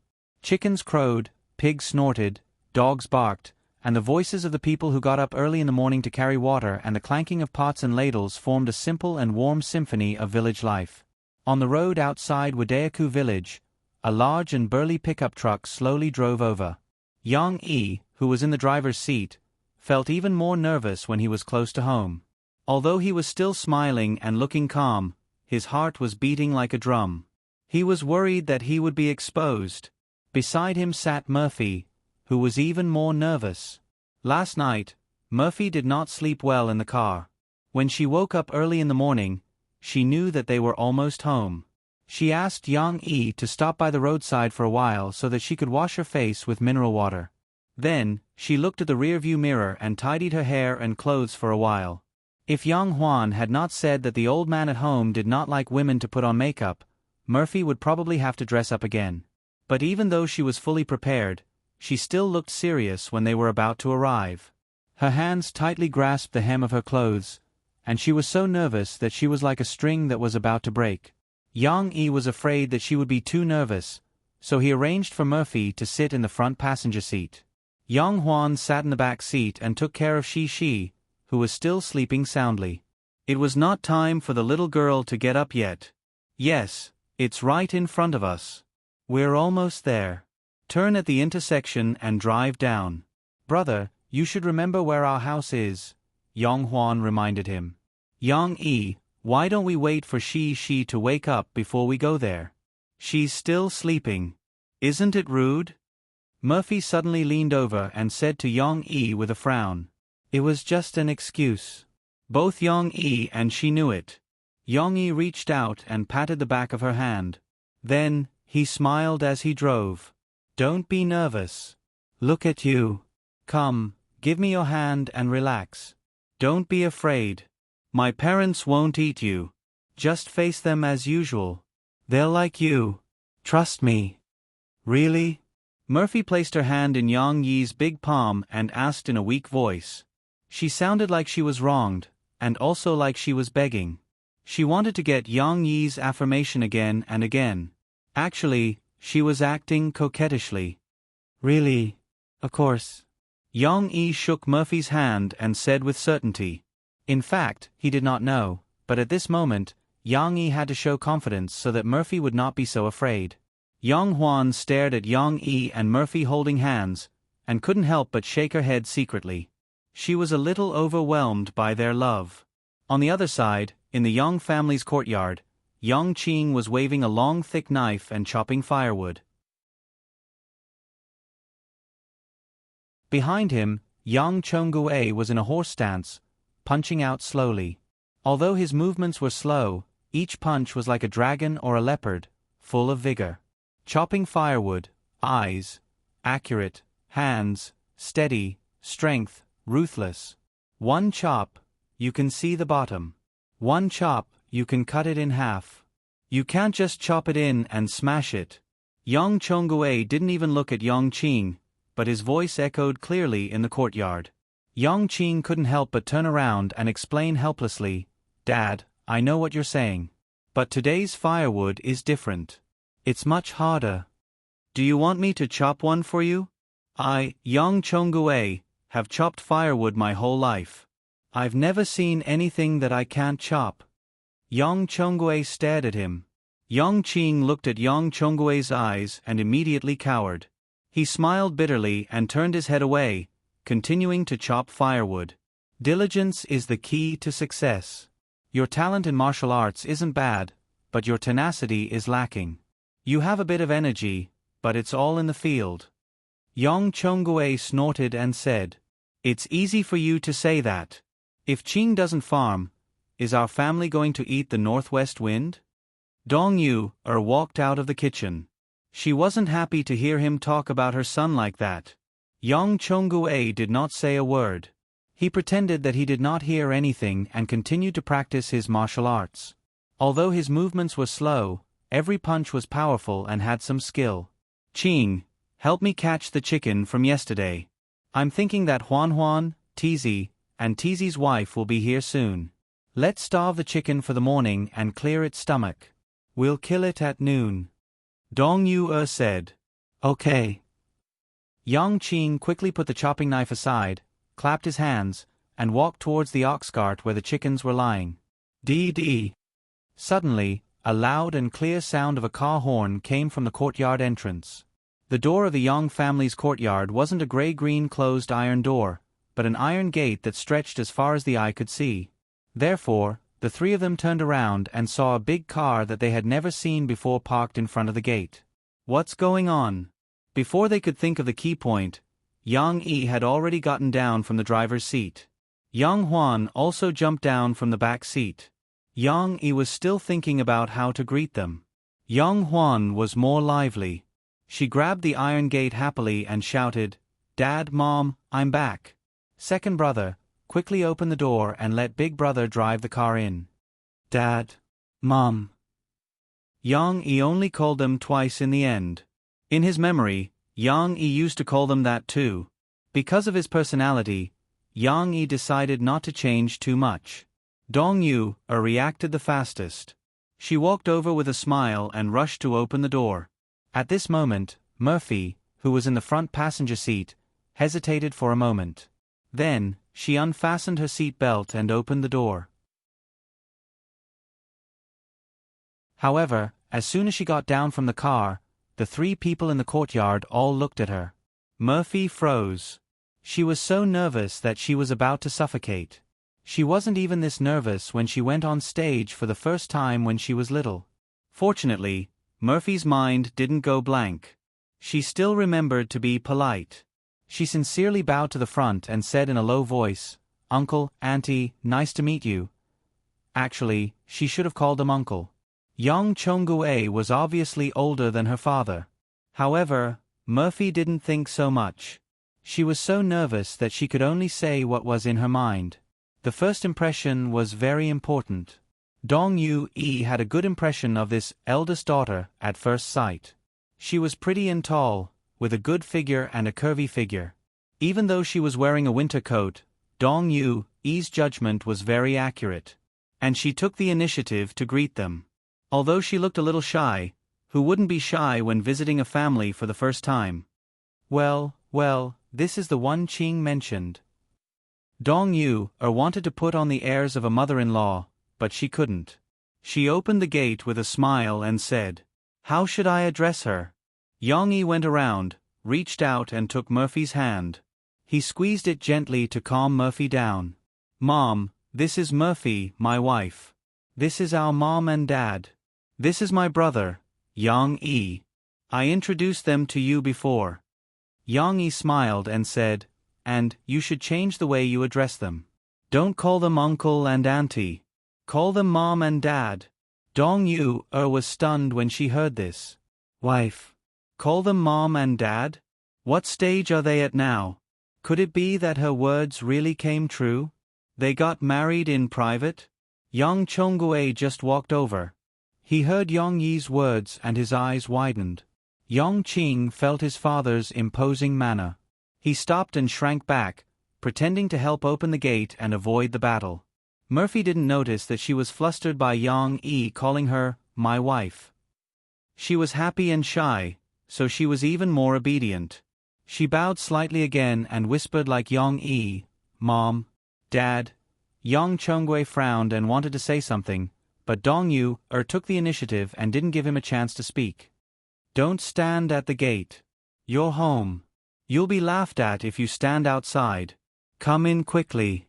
TZ, look at you. You didn't say anything, but you drove a car and even brought a big girl home. It's a good thing to have a happy event in pairs. Why didn't you tell us in advance?" Dong Yu reacted. Although she was complaining, she still greeted them with a smile. However, at this time, there was some movement from the open door on Murphy's side.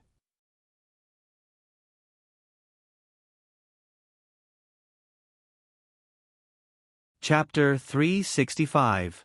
Papa, I'm cold. In the back seat, she had unknowingly propped herself up with a small quilt. She rubbed her sleepy eyes and cried out pitifully. Although the noise from inside the car wasn't loud, it was still a person after all. Yang Chong-gue and Dong Yu were stunned. What's going on? There's someone else? Is this considered one surprise after another? Dong Yu was closer and had good eyesight. She immediately saw through the small gap between Murphy and the car door and saw a small head inside. It seemed to be a child. Wait. Dong Yu reacted. She seemed to have heard something. What was the child calling? Daddy. Who was she calling Daddy? The answer was as clear as day. There was only one man coming out of the car. Who else could it be other than Yang Yi? Well, Mom, wait a moment. Yang Yi smiled awkwardly and hurriedly closed the front door. Then he opened the back door and put on a coat for Shi. We're at your grandparents' house. Hurry up and put on your clothes. Remember to take the initiative to say hello to your grandparents later. Yang Yi's voice came out. Even she's confused voice, which had just woken up, came out. Not only did Dong Yue hear it, but Yang Chongue also heard it clearly. Yang Chongue did not have time to be angry now. His mind was in a mess. He stood beside his wife and looked inside with his eyes wide open. Yang Chongue could no longer stand still when he heard this tender little voice. He felt like his eyes were going to wear out. However, Murphy was even more flustered. Her little plan was all messed up. She could only clumsily bow to the two elders and then turn to the back door to help Yang Yi put on she's clothes. My hair is still messy. The comb is in my bag. Yang Yi could hear Murphy's muttering very clearly. He turned his head and saw Murphy in a daze. It's okay. I'll do it. Don't panic. Calm down. You did a good job just now. Yang Yi whispered to her. Really? Murphy looked at Yang Yi pitifully. Seeing his gentle smile, she felt a little relieved. After a moment of chaos, Yang Yi bent down and carried Shi, who had just woken up and was still in a daze, out of the car. Murphy was like a little wife, following behind Yang Yi obediently. This was the real challenge. Dad, Mom, this is Yang Shi, your granddaughter. Looking at the two elders who had fallen into a daze, Yang Yi felt a little uneasy, but he did not show it. He introduced them as usual. Shi, quickly greet your grandparents. Shi hugged her father's neck with one hand and rubbed her sleepy eyes with the other. She said obediently, hello, Grandpa, Grandma. After that, she hugged her father's neck tightly again, but still secretly glanced at her grandparents. The little girl was not fully awake yet. Subconsciously, she still felt that the two of them were strangers. She was a little scared and could only rely on her father. In fact, when Yang Yi carried Shi out, Yang Chongue and Dong Yue were stunned. Their eyes were fixed on the cute little girl whose hair was a little messy and dazed. They suddenly realized that something was wrong. How could the child be so old? Yang Yi brought his wife home and a child. Based on the 2 years that he had not been home, this child should be at most a year old, right? Why did she look 5 or 6 years old? It could not be helped. Who asked Shi to be so tall? Is this a...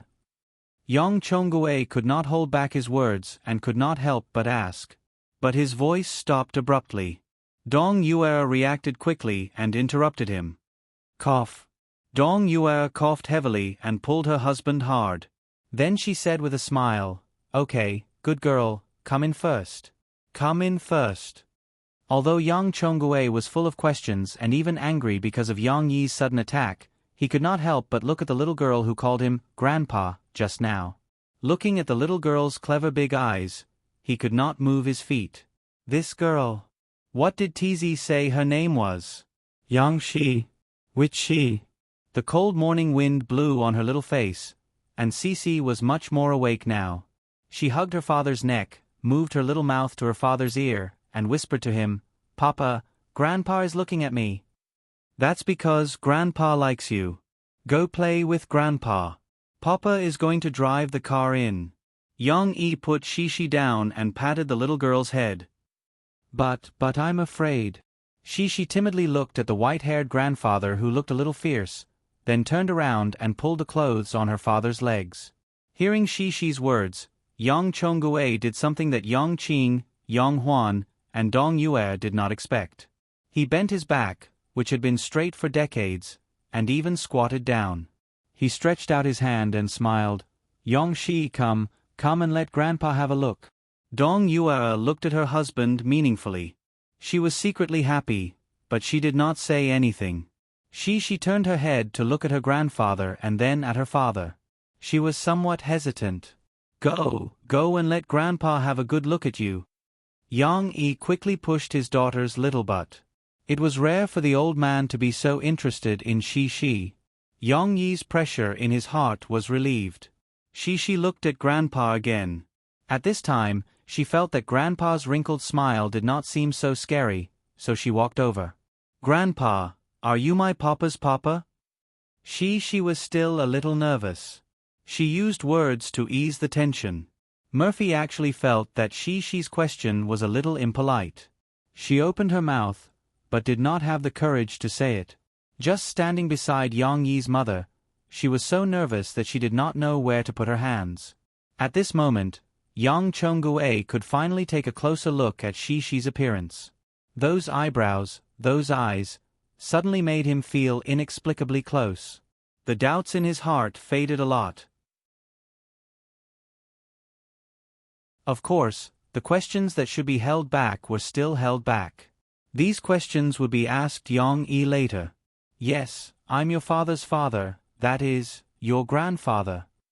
Yang Chongguei answered seriously, but it made she feel very amused. The little girl giggled.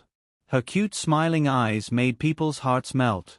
Yang Yi got in the car, and he poked his head out from the driver's seat. Dad, you and she get out of the way, I'll drive the car in. Yang Chongguei then picked Cici up.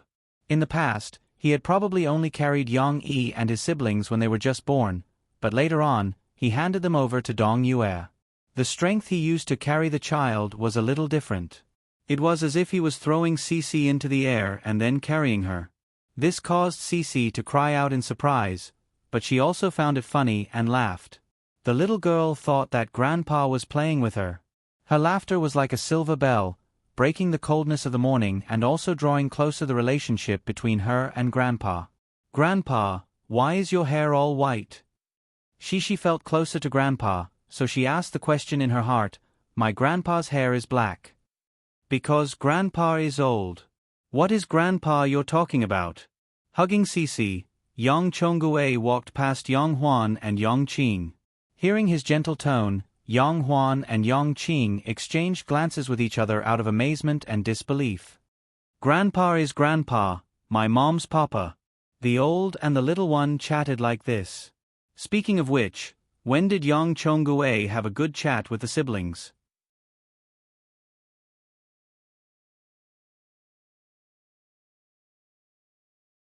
Chapter 366. Huan Huan. Huan Huan. Come here. While Yang Yi parked the car, Murphy followed the old man and she to the living room. Dong Yue quickly called Yang Huan over. Huan Huan, tell me the truth. What's the background of your brother's wife and child? Dong Yue didn't let Yang Chongguei ask because she was worried that this careless old man's questions would hurt the other person's self-esteem, especially in front of a child. However, she was also very anxious to know the answer. Mom, don't worry. My sister-in-law is a very nice person. She's very loving with my brother. Yang Huan giggled as she held her mother's hand. How long has it been since your brother retired from the army? How did they manage to raise such a big child? Although she looks very similar to you with her big eyes and small mouth, the timing doesn't match. The child should be 5 or 6 years old, right? Dong Yue could not figure it out. No, she is only 4 years old, Yang Huan explained. You can ask my brother how the child was born later. Anyway, the child is indeed my brother's. You said she looks like me, but she looks more like my brother, right? On the other side, Yang Yi parked the car and jumped out with his luggage. He was about to ask Yang Qing to help him unload the things in the trunk. In the end, Yang Qing followed him in, leaving only Yang Huan and his mother outside. Mom, why are you outside instead of staying warm inside? Yang Yi asked with a smile. Come here. I have something to ask you. Dong Yue immediately left Yang Huan behind and pulled Yang Yi into the kitchen. She then asked the question that Yang Huan did not answer earlier. Murphy's parents are from America, but she has her own business in China. Not long after I retired, I became her bodyguard. I don't know why we fell for each other, but we ended up doing it. Yang Yi made some changes to the story. He removed the part where Murphy was in danger and he saved Murphy, and skipped to the key point. Yang Yi said, I was stupid back then. It was my fault. I always felt that I had done something wrong. I was afraid that I would be reported, so I left her and went to work in another city. I didn't expect her to get pregnant after that. She went abroad and gave birth to Shi with her parents. It's all my fault. I didn't know that she had a child, so I couldn't take care of her and her mother. I only found out about it when I met Murphy last year. Luckily, she didn't mind. Hey, you child, why are you so stupid? Dong Yue reprimanded Yang Yi, somewhat resentful of him for failing to meet her expectations. Yang Yi could only smile wryly. Yes, I shouldn't have done this. It's all my fault. I didn't know how to tell you and I didn't know how. I didn't know how to tell you and I didn't dare to tell you and… Then, is the child really yours? Is it confirmed? Dong Yue was still on Yang Yi's side. She was still worried. Yes, the paternity test was done. It was proven scientifically. Yang Yi lied through his teeth. He and Murphy didn't do the paternity test at all, because the truth was in front of them. As long as one wasn't blind, they could see that she had Yang Yi's shadow.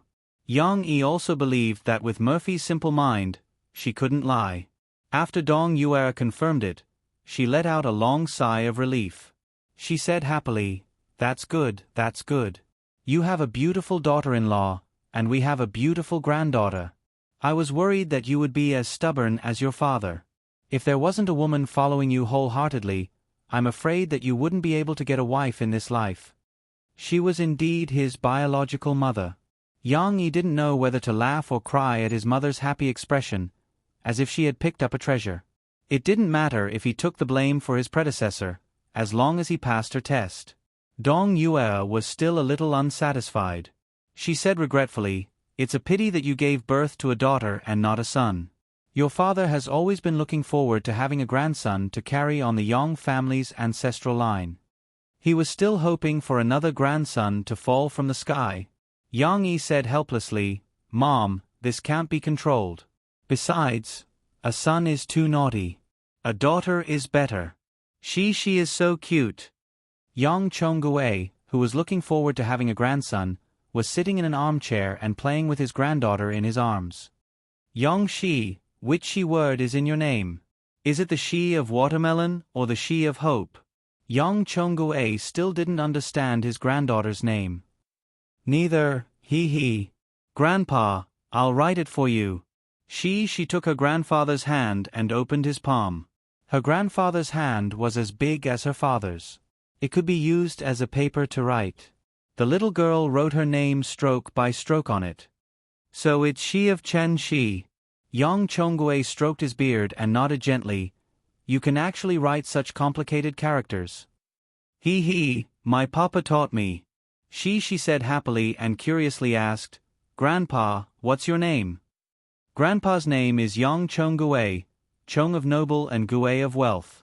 Yang Chongguei gently pinched Shishi's finger and wrote these two characters on his hand. Oh, I can't recognize it. My papa hasn't taught me how to write yet. She explained to her grandfather, I can only write my name. Haha, then Grandpa will teach you how to write. How about writing big characters? Yang Chongguei laughed heartily. His beard shook, which attracted the little girl's attention more than writing. Grandpa, your beard is long, but me and my papa don't have a beard. You're a girl, how can you have a beard?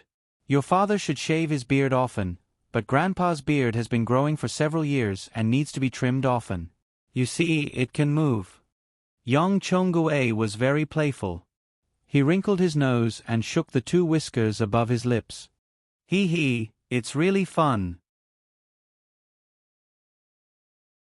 The little girl was amused by him and giggled. You can also touch it.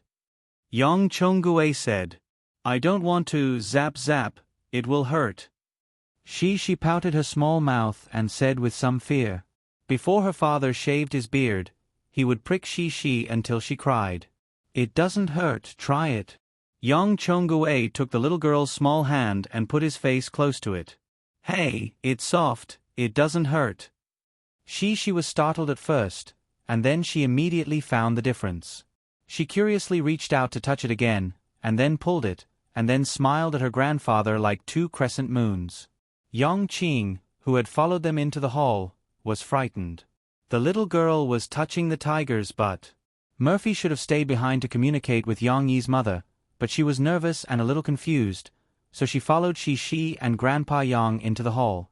Now, looking at Yang Chongguei and Shi, one old and one young, playing so happily, Murphy was a little relieved. She calmed down and then realized her mistake, and was a little annoyed. However, she was standing with Yang Yi's brother, which was more or less awkward. Murphy was not the kind of person who was good at talking, and Yang Qing also felt that Murphy was a little too beautiful and fashionable. When she didn't speak, there was a deep sense of distance between them. The two didn't talk, and just stood there in a daze. Fortunately, Yang Huan walked in excitedly at this moment. "Second brother, sister-in-law, why aren't you talking?" Yang Huan changed the way he addressed Murphy to distinguish her from Yang Qing, and then introduced them to each other. "Hello, Yang Qing, nice to meet you." Murphy was a little embarrassed to greet Yang Qing. "Hello, sister-in-law, hello.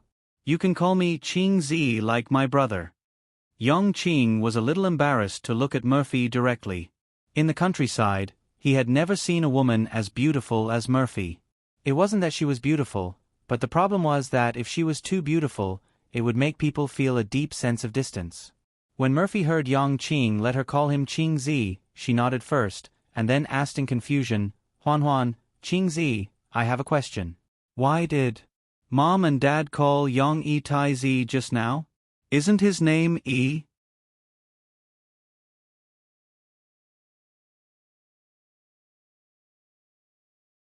Chapter 367. Hearing Murphy's question, Yang Qing and Yang Huan looked at each other, and finally let Yang Huan explain. She pulled Murphy closer and said in a low voice, "Sister-in-law, it's like this. You might not know this, but my father was originally an outsider. When my elder brother was born, he had never thought of staying in our Wadayaku village for the rest of his life. He was determined to leave. He even said that he had something important to do, so he asked my mother to wait at home with the child and wait for him to come back with my mother and elder brother. My mother couldn't persuade him, so she named my elder brother Yang Tiexin. Later, I don't know why my father changed his mind. He was determined to stay and live a good life with my mother.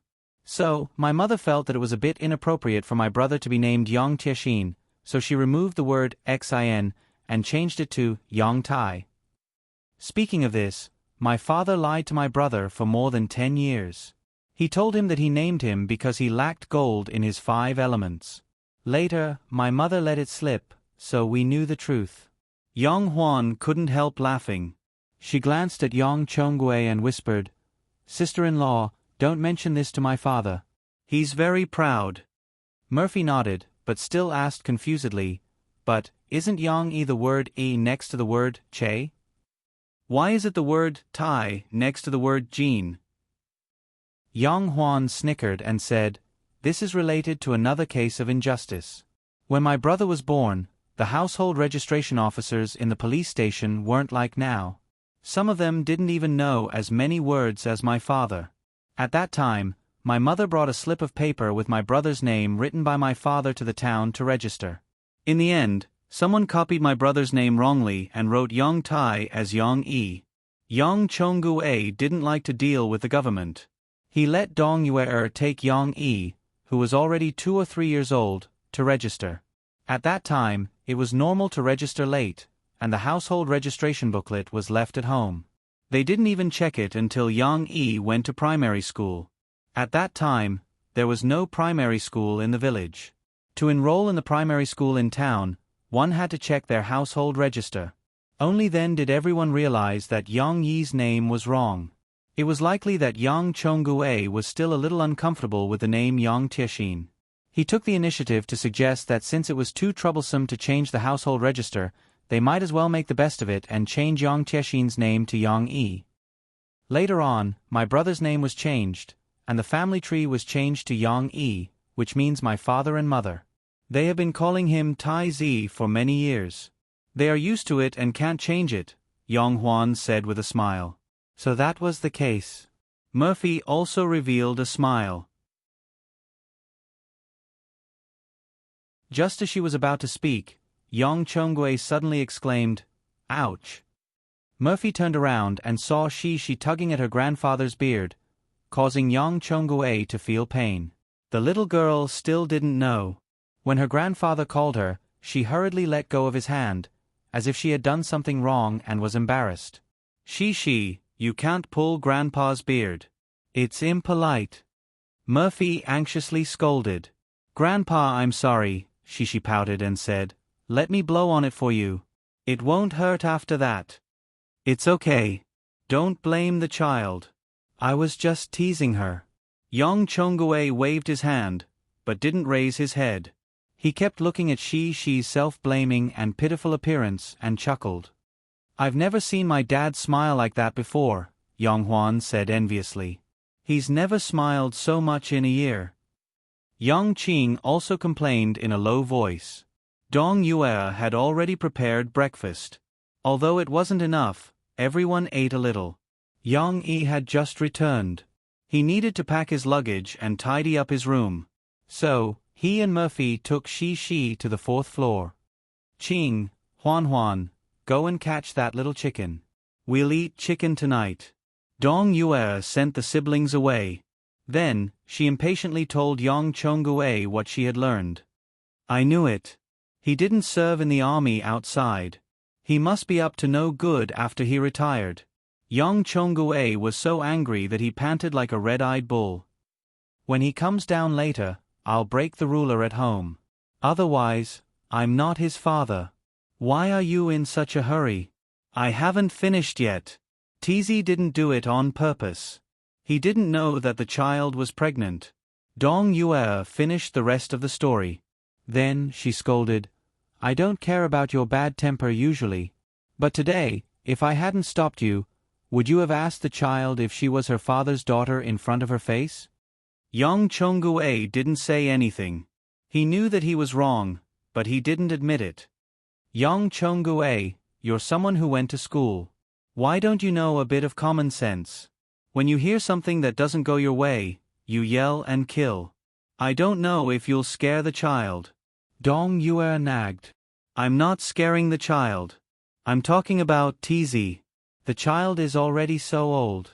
If you bring him home, how will the neighbors talk about our Yang family? Moreover, our Yang family is upright. We don't have a descendant like him who doesn't admit it after doing something with someone else's daughter. Yang Chongguei said with dissatisfaction. Okay, I don't care how you discipline Tizi, but you have to pay attention to your attitude towards the children. Pay attention to what you say. Don't let the children be afraid of you. Dong Yue didn't see how Yang Chongguei was playing with Cici in the lobby before, so she reminded him repeatedly. I know. Yang Chongguei didn't want to explain. He waved his hand impatiently. Dong Yue patted her thigh and shouted, Hey, I forgot to ask Tizi. Look at how many things he brought back today. There's old ginseng and deer antlers. What's wrong with that? I'm his father. It's natural for a son to be filial to his father. Yang Chongguei snorted proudly. You're not in charge of the family and don't care about money. What do you know? Dong Yue said unhappily, the second son of the Zhang family village fell down the mountain 2 years ago. Fortunately, there was an old ginseng at home to keep him alive. That's why he was sent to the county in time. Do you know how much that ginseng is worth? If someone offered $1 million, he wouldn't be willing to sell it. Where did Tizi get so much money? Yang Chongguei finally became suspicious. He frowned and said, Yeah, he gave money to build a house and drove such a big car. Could it be that Murphy gave it to him? Dong Yue pondered. He dares? Using a woman's money? Even if he doesn't find it embarrassing, I don't have the face to see my Yang family's ancestors. Yang Chongguei slammed the table in exasperation. Dad, what are you so agitated about?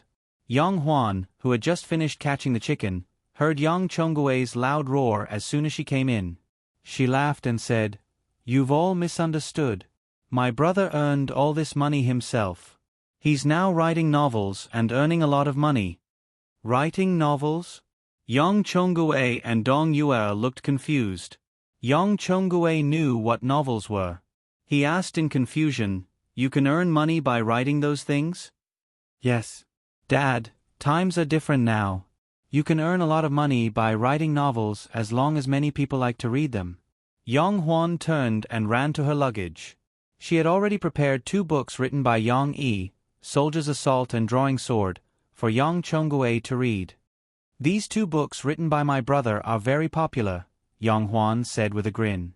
Yang Huan said with a smile, "I heard that a director is going to make a TV series about him." Dong Yue knew about TV series. The TV in the snack shop at the east side of the village was surrounded by people watching TV series all day long. However, that was too far away from them.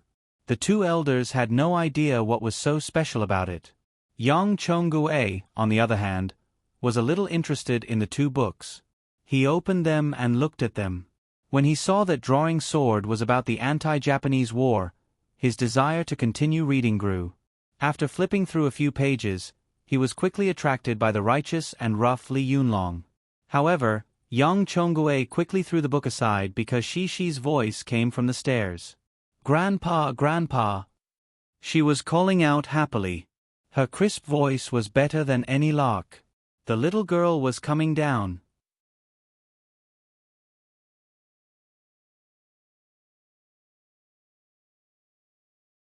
Chapter 368. Grandpa, Grandpa! She was alone, carrying a white plastic bag. She held the wall and carefully walked down the stairs step by step. Before she reached the first floor, she couldn't wait to call out. Yang Chonggue saw Shi's small figure appear alone at the top of the stairs. He couldn't sit still. He got up and strode over to greet her. He even said, "Slow down, Yang Shi. Why did you come down alone? What if you fall?" Although he still used a reproachful tone out of habit, the concern in the old man's eyes could not be concealed. He wished he could go up and carry Shi down. "Grandpa, I'll give you something delicious." Shi raised the white bag in her hand and said with a smile. It was not easy for her to complete the achievement of walking down the stairs. However, she was just a few steps away from being carried into her grandfather's arms. Yang Chonggue hugged Shi. The more he looked at her, the more he liked her. Previously, he only vaguely felt that she was close to him. Now that he had confirmed that she was his biological granddaughter, the old man looked at her small face and couldn't bear to put Shi down. She was still thinking about the delicious food she wanted to share with her grandfather. In her grandfather's arms, she opened the bag and took out a small bottle. Then, the little girl quickly put the bag on her wrist. Then, she twisted the lid of the small bottle with both hands, revealing a small mouth like a toothpick box. She said very seriously, "Grandpa, let me tell you, this is delicious." "What is this?" Only then did Yang Chonggue move his gaze from his granddaughter's face to the small bottle. He saw that there were small things inside. "This is mouse feces." She said the name, and she quickly waved her hand and giggled. "Grandpa, Grandpa, don't be afraid. It's not mouse feces. Papa said it's just called the name, not mouse feces." "Is that so?" "Grandpa knows. It should be made of orange peel, plum, hawthorn, and other raw materials. It's also called jigong pill. Grandpa has seen it before." Yang Chonggue smiled. When he heard the name, he had already realized who it was. He had seen it when he passed by Jinling in his early years. At that time, when he heard that it was a rat's poop, he almost destroyed the stall. It was the first time that she had heard such a detailed explanation. She looked at her grandfather with some admiration and said, "Wow, Grandpa, you're so amazing. You know so much." Under his granddaughter's gaze, Yang Chonggue stroked his beard and smiled proudly. Next, Shi poured out a piece of jigong pill and pinched it, asking Grandpa to open his mouth. Then, she stuffed the snack into Grandpa's mouth. After that, she even rubbed her 2 fingers together, as if the powder on her fingers was also very delicious. In fact, Shi would even lick her fingers when eating. He didn't care whether Shi's hands were clean or not. In the countryside, there was no need to be so particular. Moreover, these were snacks given by his granddaughter. Young Chongwei smacked his lips and finished them all in one go. Wow, delicious. Young Chongwei gave Shi a thumbs up. Hee hee. The little girl was also very happy. Dong Yue, who was watching from the side, couldn't stand it anymore. She walked over and said, "Little Young Shi, you gave your grandpa delicious food. Why didn't you give grandma a piece too?" She wasn't familiar with her grandma yet, but she knew that she was her grandma. She said obediently, "Grandma, wait a moment. I'll give it to you now." Yang Yi and Mo Fei quickly packed up and came downstairs. Mo Fei also changed into a very simple dress, which she bought when she went shopping with Yang Huan before. It was one of the few clothes in her wardrobe that were sold at street stalls. Although she was wearing simple clothes, Murphy still looked like a fairy who had descended to the mortal world. Her delicate and beautiful face couldn't be covered by these clothes. In the morning, several guests came to the house. Yang Yi came back to drive the car. It was a big commotion. Not long after he arrived home, the whole village knew that the eldest son of the Yang family was driving home. The villagers who weren't very familiar with them pretended to pass by the door and looked around. When they saw the car in the yard, the neighbors who were familiar with them and Dong Yue's relatives came to visit them. It was quite lively, especially the children who were wearing muddy shoes and pants. Yang Yi took out snacks and asked Shi to give them to her brothers and sisters. The children played together for a while. It was just that it was a bit difficult for Yang Yi to explain his relationship with Mo Fei and Cici one by one. However, in this small village where the sun rose and the sun fell, Murphy also enjoyed the life of an ordinary person. No one recognized that she was a big star. They just thought that this daughter-in-law from the city was very beautiful and flattered her. Murphy didn't put on a cold face anymore. Instead, she wore a smile and followed behind Yang Yi to accompany him to greet the guests. Brother Dong Fong, third uncle, Uncle Ting. These names were actually called out. Murphy was also confused, but she still tried hard to remember and help poor T. Even if she didn't like to interact with strangers, Murphy still showed the attitude that a daughter-in-law should have. Yang Yi knew Murphy's character. He found an opportunity to hold Murphy's hand and said softly, "It's been hard on you." "No, it's what I should do." Murphy tightly hugged Yang Yi's arm as if she was looking for someone to rely on. She gently smiled. With Yang Yi's words, she didn't feel tired at all. At this moment, a few young men in their 20s came back with another young man. They excitedly shouted, "Brother TZ, Junzi drives a truck for people in the county. He has a driver's license." The young man called Junzi was also eager to give it a try. "Brother TZ, can you take me to try your car? I've never seen such a beautiful car. This is a pickup." Yang Yi smiled and corrected, "You want to drive? Sure, I'll see how good your skills are. But I have to watch from the side and don't let you drive the car into the ditch."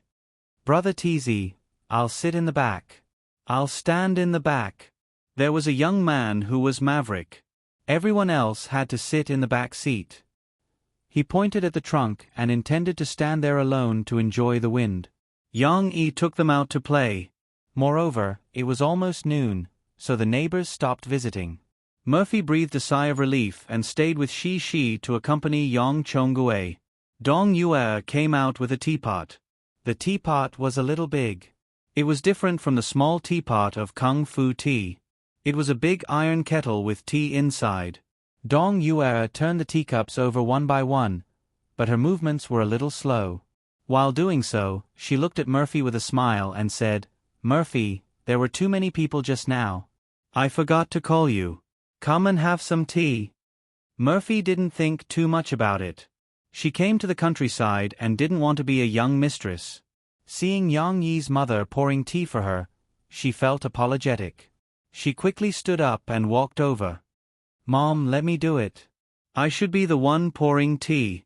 Dong Yue's eyes flashed with a trace of satisfaction. She handed the teapot to Murphy and retracted her hand. She watched Murphy skillfully boil the teacups and then pour tea from the teapot. She slowly asked, "Murphy, do you often drink tea at home? I don't drink much. When I was at home, my father drank a lot, so I learned from him.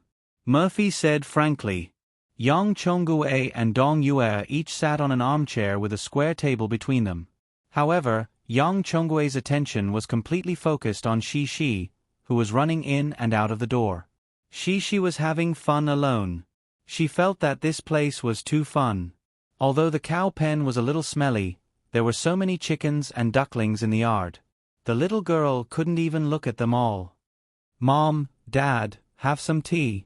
Murphy poured the tea and respectfully served it to the two elders. And Yang Chongguei looked at her and nodded his head majestically. Although he didn't say anything, he didn't want to embarrass Murphy. He took the tea and took a sip. Good.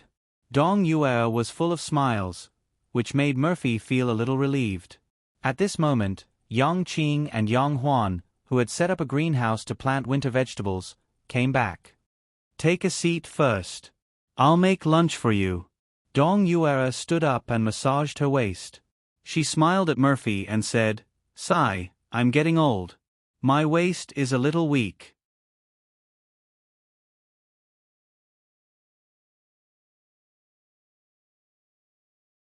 Chapter 369. Making Lunch. Yang Huan's words suddenly rang in Murphy's ears. My parents are more traditional. They like a sensible, filial and virtuous daughter-in-law. If you can help my mom cook and make her happy, my dad won't have a problem. Yes, lunch. Murphy quickly stood up and said, Mom, let me help you. She was still relatively rational. After a few days of studying, she realized her shortcomings. What Mo Fei said was that she wanted to help, not that she wanted to do all the work. Okay. Dong Yue looked at Murphy and nodded with a smile. Murphy and Dong Yue walked out of the hall and headed to the kitchen. Yang Huan saw them, rolled up her sleeves, and walked over. However, when Dong Yue saw her, she rolled her eyes and said, Huan, I don't need you to help me cook today. Stay in the courtyard and keep an eye on little Yang Shi. Don't let her run to the cow pen and get kicked by De Huang. Oh. Yang Huan had to stop. She looked at Murphy's back and sighed in her heart. Sister-in-law, it's not that I don't want to help. It's just that my mom is too cunning. Good luck. When she arrived at the kitchen, Mo Fei first looked around, but she was immediately dumbfounded. What were these two big dark pits? A stove?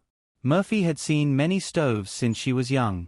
Gas stoves, natural gas stoves, induction stoves, and even iron plates like those in restaurants. Anyway, she had never seen anything like this. No, she had seen it on TV. It was a primitive stove for burning firewood. Next to it were pieces of firewood chopped by Yang Qing, and some dead branches and leaves used to start the fire. Because of the firewood, the whole newly built kitchen was smoked black. Fortunately, there were electric lights, so it was still bright. However, Murphy was a little confused. How did she use this stove? Murphy, this is the pot for cooking. The rice is over there. Go wash the rice first, Dong Yue instructed. Cooking? This was what Murphy had learned the most in the past few days. She let out a sigh of relief and hurriedly responded. She carried the big pot of rice with both hands and moved it to the bag of rice. Dong Yue didn't deliberately make things difficult for Murphy. She guided her from the side. There are 6 adults and 1 child in the house. Men eat more. You should pour 3 spoonfuls of rice. The spoon here was different from the measuring bucket that came with the rice cooker. It was an old type of enamel cup that was used for drinking water. 1 spoon could hold a lot of water. But Murphy didn't question it. She followed Dong Yue's instructions and packed the rice. Then, she took it to the tap and twisted it. However, not a single drop of water came out. This faucet is useless. You can use the well water in this tank. We drink well water at home. When we were building the house, the master said that the town was doing something like running water. It would save us a lot of trouble if we installed a faucet and a pipe. But it's useless now, Dong Yue explained with a smile. Mo Fei hurriedly nodded and carried the rice over there. She didn't know if it was because of nervousness or tiredness. In the middle of winter, Murphy's forehead was sweating. After a while, Murphy finally finished washing the rice. She tilted the pot and poured the rice washing water into the ditch at the side. The rice washing water should be left for washing vegetables and watering trees. Dong Yuer, who was making a fire at the side, opened her mouth. She originally wanted to scold her, but when the words reached her mouth, she swallowed them back. It wasn't a big problem. She didn't want to dampen her enthusiasm. Then, Dong Yuer saw Murphy filling the pot with water. 1 spoon, 2 spoonfuls, 3 spoonfuls, and she didn't stop. Murphy, what are you doing? Dong Yuer couldn't help but ask. I'm filling the pot with water. When there's enough water, we can cook. Murphy raised her head and said with a smile. Cough cough, Murphy, you did well. This is almost done. Put it down. I'll put it on the stove later. You go find Ching Zi and ask him where he put the vegetables he plucked. Quickly send it over. Dong Yuer said with a smile. Okay. Murphy washed her hands and quickly went out to find Yong Qing. After Murphy went out, Dong Yuer walked over and picked up the pot. Looking at the overflowing water, she couldn't help but shake her head. Dong Yuer reached out her hand and picked out the remaining small pebbles and debris in the rice. Then, she poured the new rice washing water into the wooden bucket at the side. Then, she scooped an appropriate amount of well water from the water tank and put it on the stove to boil. Murphy, Missouri Xiaowan, Xiao AI and the others probably experimented with the rice sold in the supermarket. Those rice were all carefully sifted and the debris were basically removed. They only needed to be washed once. After a while, Murphy laboriously carried a basket of vegetables back. Mom, what should I do now? Murphy asked. Just now, when she successfully cooked the rice, it gave her a bit of confidence and she also took the initiative. Well, you first wash these white radishes, then peel the skin, and then choose the vegetables. Oh, okay. Murphy immediately took action. She still recognized the white radishes. Murphy picked out 2 white radishes from the basket. There were still drooping leaves on top and soil in the cracks of the skin. They were very fresh. Mom, why are there so many fresh vegetables at home? Isn't it winter now? Murphy said as she scooped water to wash the vegetables. In order to ease the awkwardness, she rarely took the initiative to open a topic. The vegetables were grown in the greenhouse that we built at home. We didn't have it before. The year before last, the town's agricultural science station sent experts to guide us to build the greenhouse. They also gave us subsidies. This winter, we had fresh vegetables to eat. The year before last, we didn't grow well. Last year we had some experience. This year, there are more vegetables. You came at a good time, Dong Yuer said as she poked the stove. She looked up and saw Murphy was focused on washing the radish leaves. Outside, Yang Yi had just driven the car back. Those rascals were also going back for lunch, but they still wanted to go for a ride with Yang Yi in the afternoon. Papa, look, I named these chicks. It's called Hua Hua because it's the most beautiful one. It's called Hu. She waited for her father to get out of the car. She couldn't wait to pull her father and pointed at the chickens in the yard and introduce them to him. Where's your mom? Yang Yi asked as he looked at the hall and didn't see Murphy. He felt strange and asked, Mom. Where's Mom? She didn't find her mother until now. Yang Huan was sprinkling grains to feed the chickens to Shi. She heard the conversation between Yang Yi and Shi and said with a smile, Sister-in-law went to the kitchen to cook lunch with Mom. Wait a minute, what did you say? Yang Yi thought he misheard. Yang Huan repeated his words. Murphy, she cooks. Yang Yi still couldn't believe it. Murphy used to hire a housekeeper in her own house. How could she cook? Yang Yi didn't believe it. Yes. Sister-in-law must have practiced for several days, right? Brother, you don't know? Yang Huan asked curiously. At this time, Yang Yi suddenly remembered Murphy's gloomy look when she came back a few days ago. He suddenly understood. it doesn't matter. Mom is here. Sister-in-law is just an assistant at most. Young Huan said with a smile. But Young Yi wasn't so optimistic.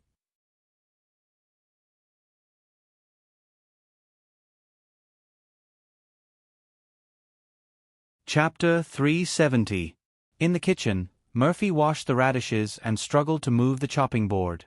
She held the knife and was at a loss, not knowing where to start. Murphy, come over here and help me choose the vegetables. I'm old and my back is a little weak. I can't bend for too long. Dong Yue said at the right time and looked at Murphy with a smile. She had already sorted out the vegetables in the basket just now, which saved Mo Fei a lot of trouble. Okay.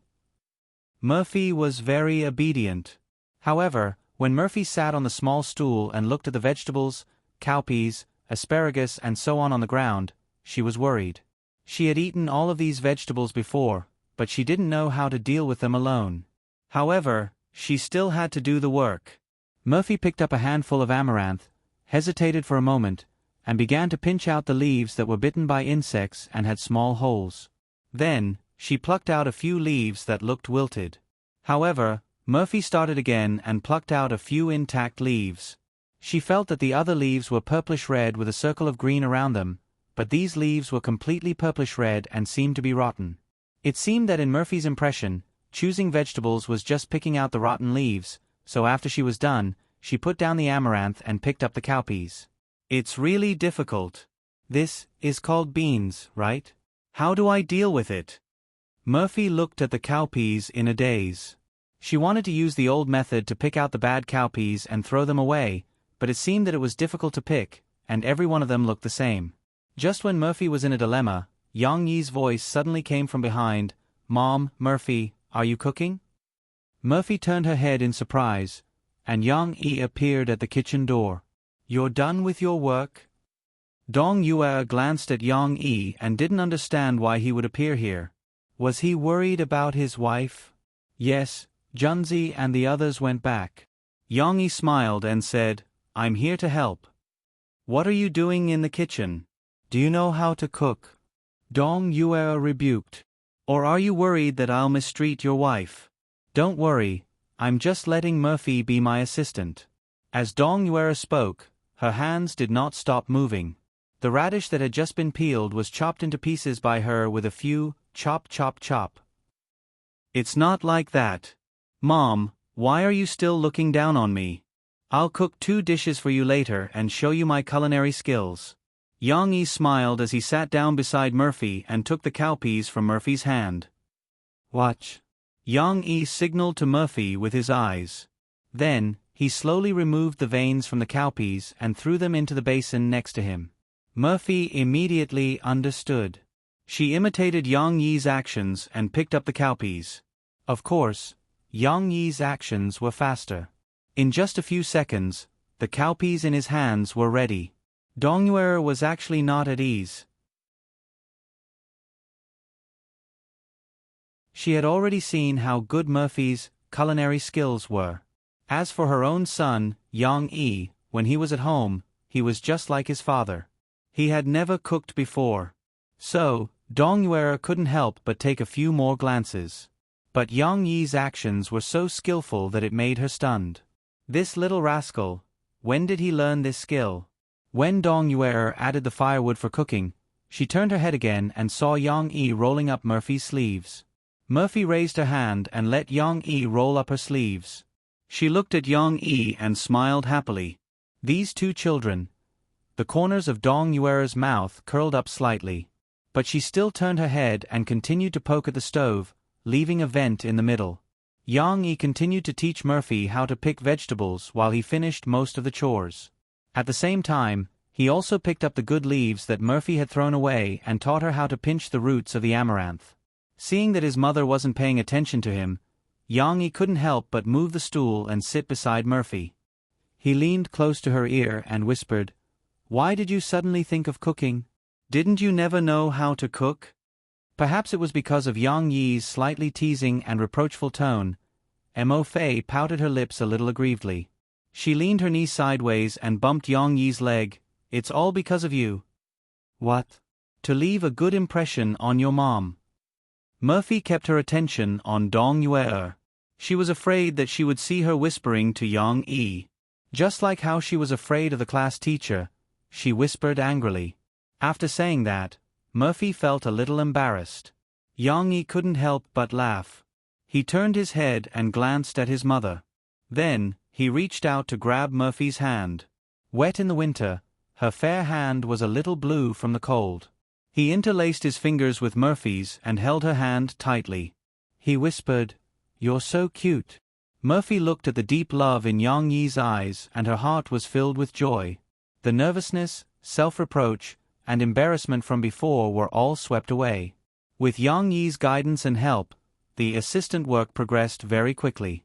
In a short while, all the vegetables were selected. Even the cowpeas were washed and cut into pieces by Yang Yi on the chopping board. During this time, Dong Yue had also prepared the meat ingredients. "Mom, you can watch over us from the side. Since I'm back, you can enjoy your life." Yang Yi smiled and started to seize power. Dong Yue was more interested in Yang Yi than Murphy. She simply stopped and stood by the side with a smile. It was as if she was really going to let go of Yang Yi and his wife. Before cooking, they had to start a fire. This wasn't a problem for Yang Yi. In his previous life, his survival skills were even better than Bear Grylls. It was just a firewood stove. With the stove beside it, Yang Yi could draw out the charcoal from the stove. It didn't take long for him to start a fire. "What do I need to do?"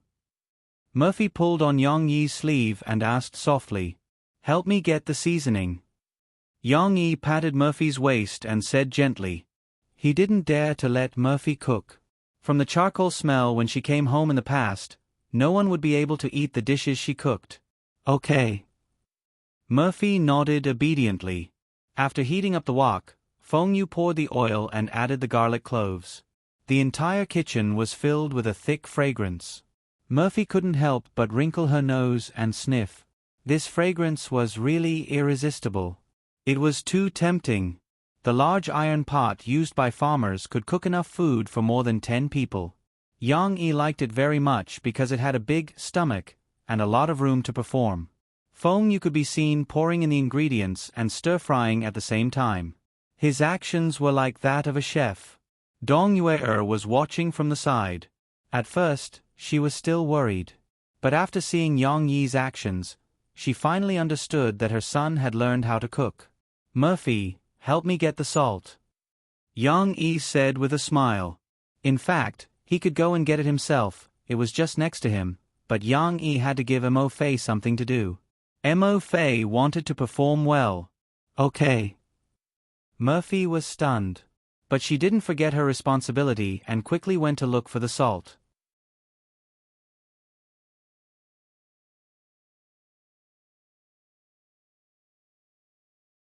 Chapter 371. It's 24. Xiaohan made a mistake. Most of the seasonings at home were packed in big bowls, so were ginger, garlic, and chili. There were special pots for soy sauce and peanut oil, but they were different from the ones sold in the supermarkets in the city.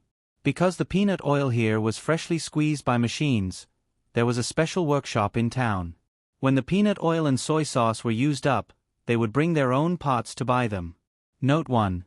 But even though it was obvious at a glance, Murphy still searched for a while and finally brought it to Yang Yi. Yang Yi picked up the spoon and prepared to add salt, but when he dug, he felt that something was wrong.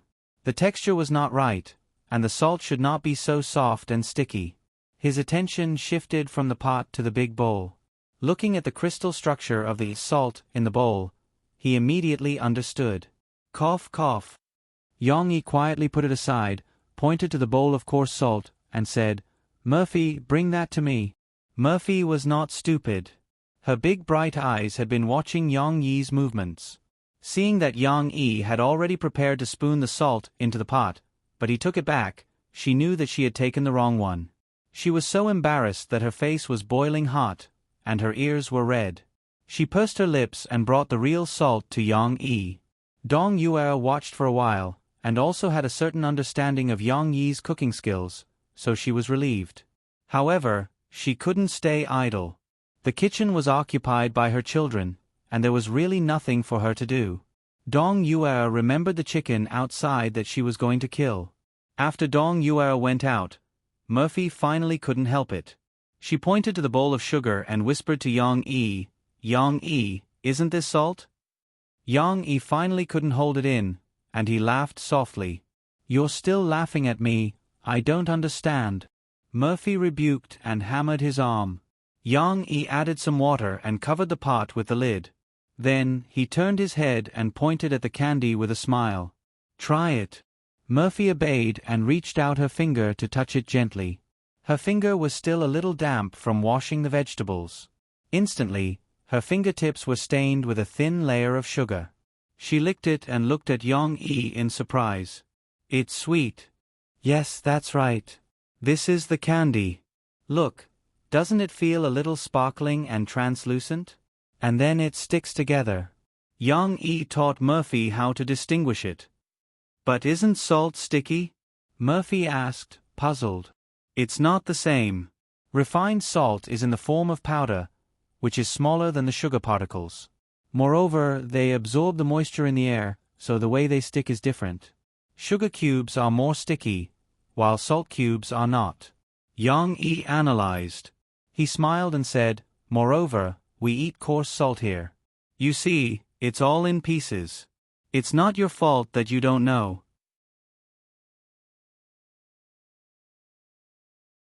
Hey, did Mom see it just now? She must think that my daughter-in-law doesn't know how to cook, so she got angry and walked out.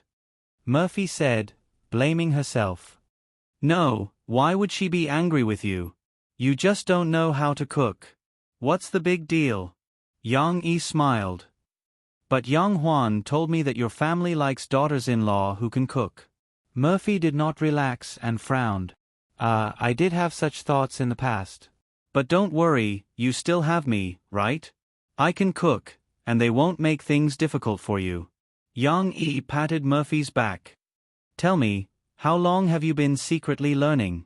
In order to make Mo Fei happy, Yang Yi changed the topic and said with a smile. Not long. I didn't learn well. I wanted to give you a surprise, but it's a pity. Murphy was a little sad. There's still a surprise, but I'm more touched. Yang Yi took Murphy in his arms and kissed her on the head. He said with a smile, You silly woman, you've suffered so much for me. You've been doing everything for me. It's my turn to do the same. Murphy felt sweet in her heart, but she still hammered Yang Yi's chest. No, you have to help me sound out your mom. If she thinks that I can't do it, you have to continue teaching me until I know how to cook. Murphy was still a little worried. Okay. Yang Yi did not need to sound out Dong Yue, because Yang Huan had already become a spy. Mom, how's my sister-in-law doing? Yang Huan was holding the wings and claws of the unlucky castrated chicken so that Dong Yue could cut its throat and bleed it. The chicken's blood was good stuff. Dong Yue collected it with salt water and boiled it in the soup. The cooked chicken's blood was smooth and fragrant, and it was a rare delicacy when dipped in soy sauce. What's your sister-in-law's job? A teacher? Is he an official? Dong Yue asked. Neither. She's a big star, a singing star. You don't like to watch TV. If you do, you'll definitely see her singing on TV. Yang Huan said with a smile. In fact, Murphy's show could not be seen on the TV of the small shop in the east of the village, because it could only receive a few local channels. Singing? Dong Yue frowned. No wonder. She can't cook at all. Tai Zi, on the other hand, is good at cooking. I don't know when he became good at cooking. My brother said that he learned from a chef when he was working outside. He can cook really well, Yang Huan said. Mom, it doesn't matter if my sister-in-law can't cook, right? How many girls in the city can cook? Look at my old school. The students in my class from the county can't compare with the girls in our village. They have never cooked in their whole lives. It's no use even if they have connections now. Dong Yue was in a good mood. She said with a smile, their children are already grown up. Can I stop them from being together? The chicken in Yang Huan's hand was still struggling. Although it had lost most of its blood, its wings and feet were still shaking violently. Especially the last wave, it was shaking very violently. But after that, the chicken burped, and some warm liquid dripped from its butt onto the ground. Dong Yue let go of the chicken's neck and said to Yang Huan, "Besides, although she can't cook, I think your brother's wife is a good person." Yang Huan asked in surprise, "Really? You can tell?" Yang Huan had already been won over by Murphy's gifts. She was completely devoted to Murphy. "Well, let's not talk about her looks. She's very diligent. When she saw me pouring tea, she came to help. She's not like the woman your brother met at the beginning, who only knows how to sit down and wait for food. Although she can't cook, she's willing to stay in the kitchen with you. She didn't say anything even when she was soaking in cold water in the winter. I heard that the girls in the city are spoiled. Your sister-in-law doesn't have such a bad habit. She's a woman who lives her own life," Dong Yue said to Yang Huan with a smile. Although Dong Yue was illiterate and didn't walk out of the valley, she was unusually smart. Otherwise, how could she have tamed Yang Chongwei? "That's right. My brother can cook anyway. It doesn't matter if she can cook. It's fine as long as they can live a peaceful life." Yang Huan said with a smile, "Mom, how come I didn't know you were so open-minded?"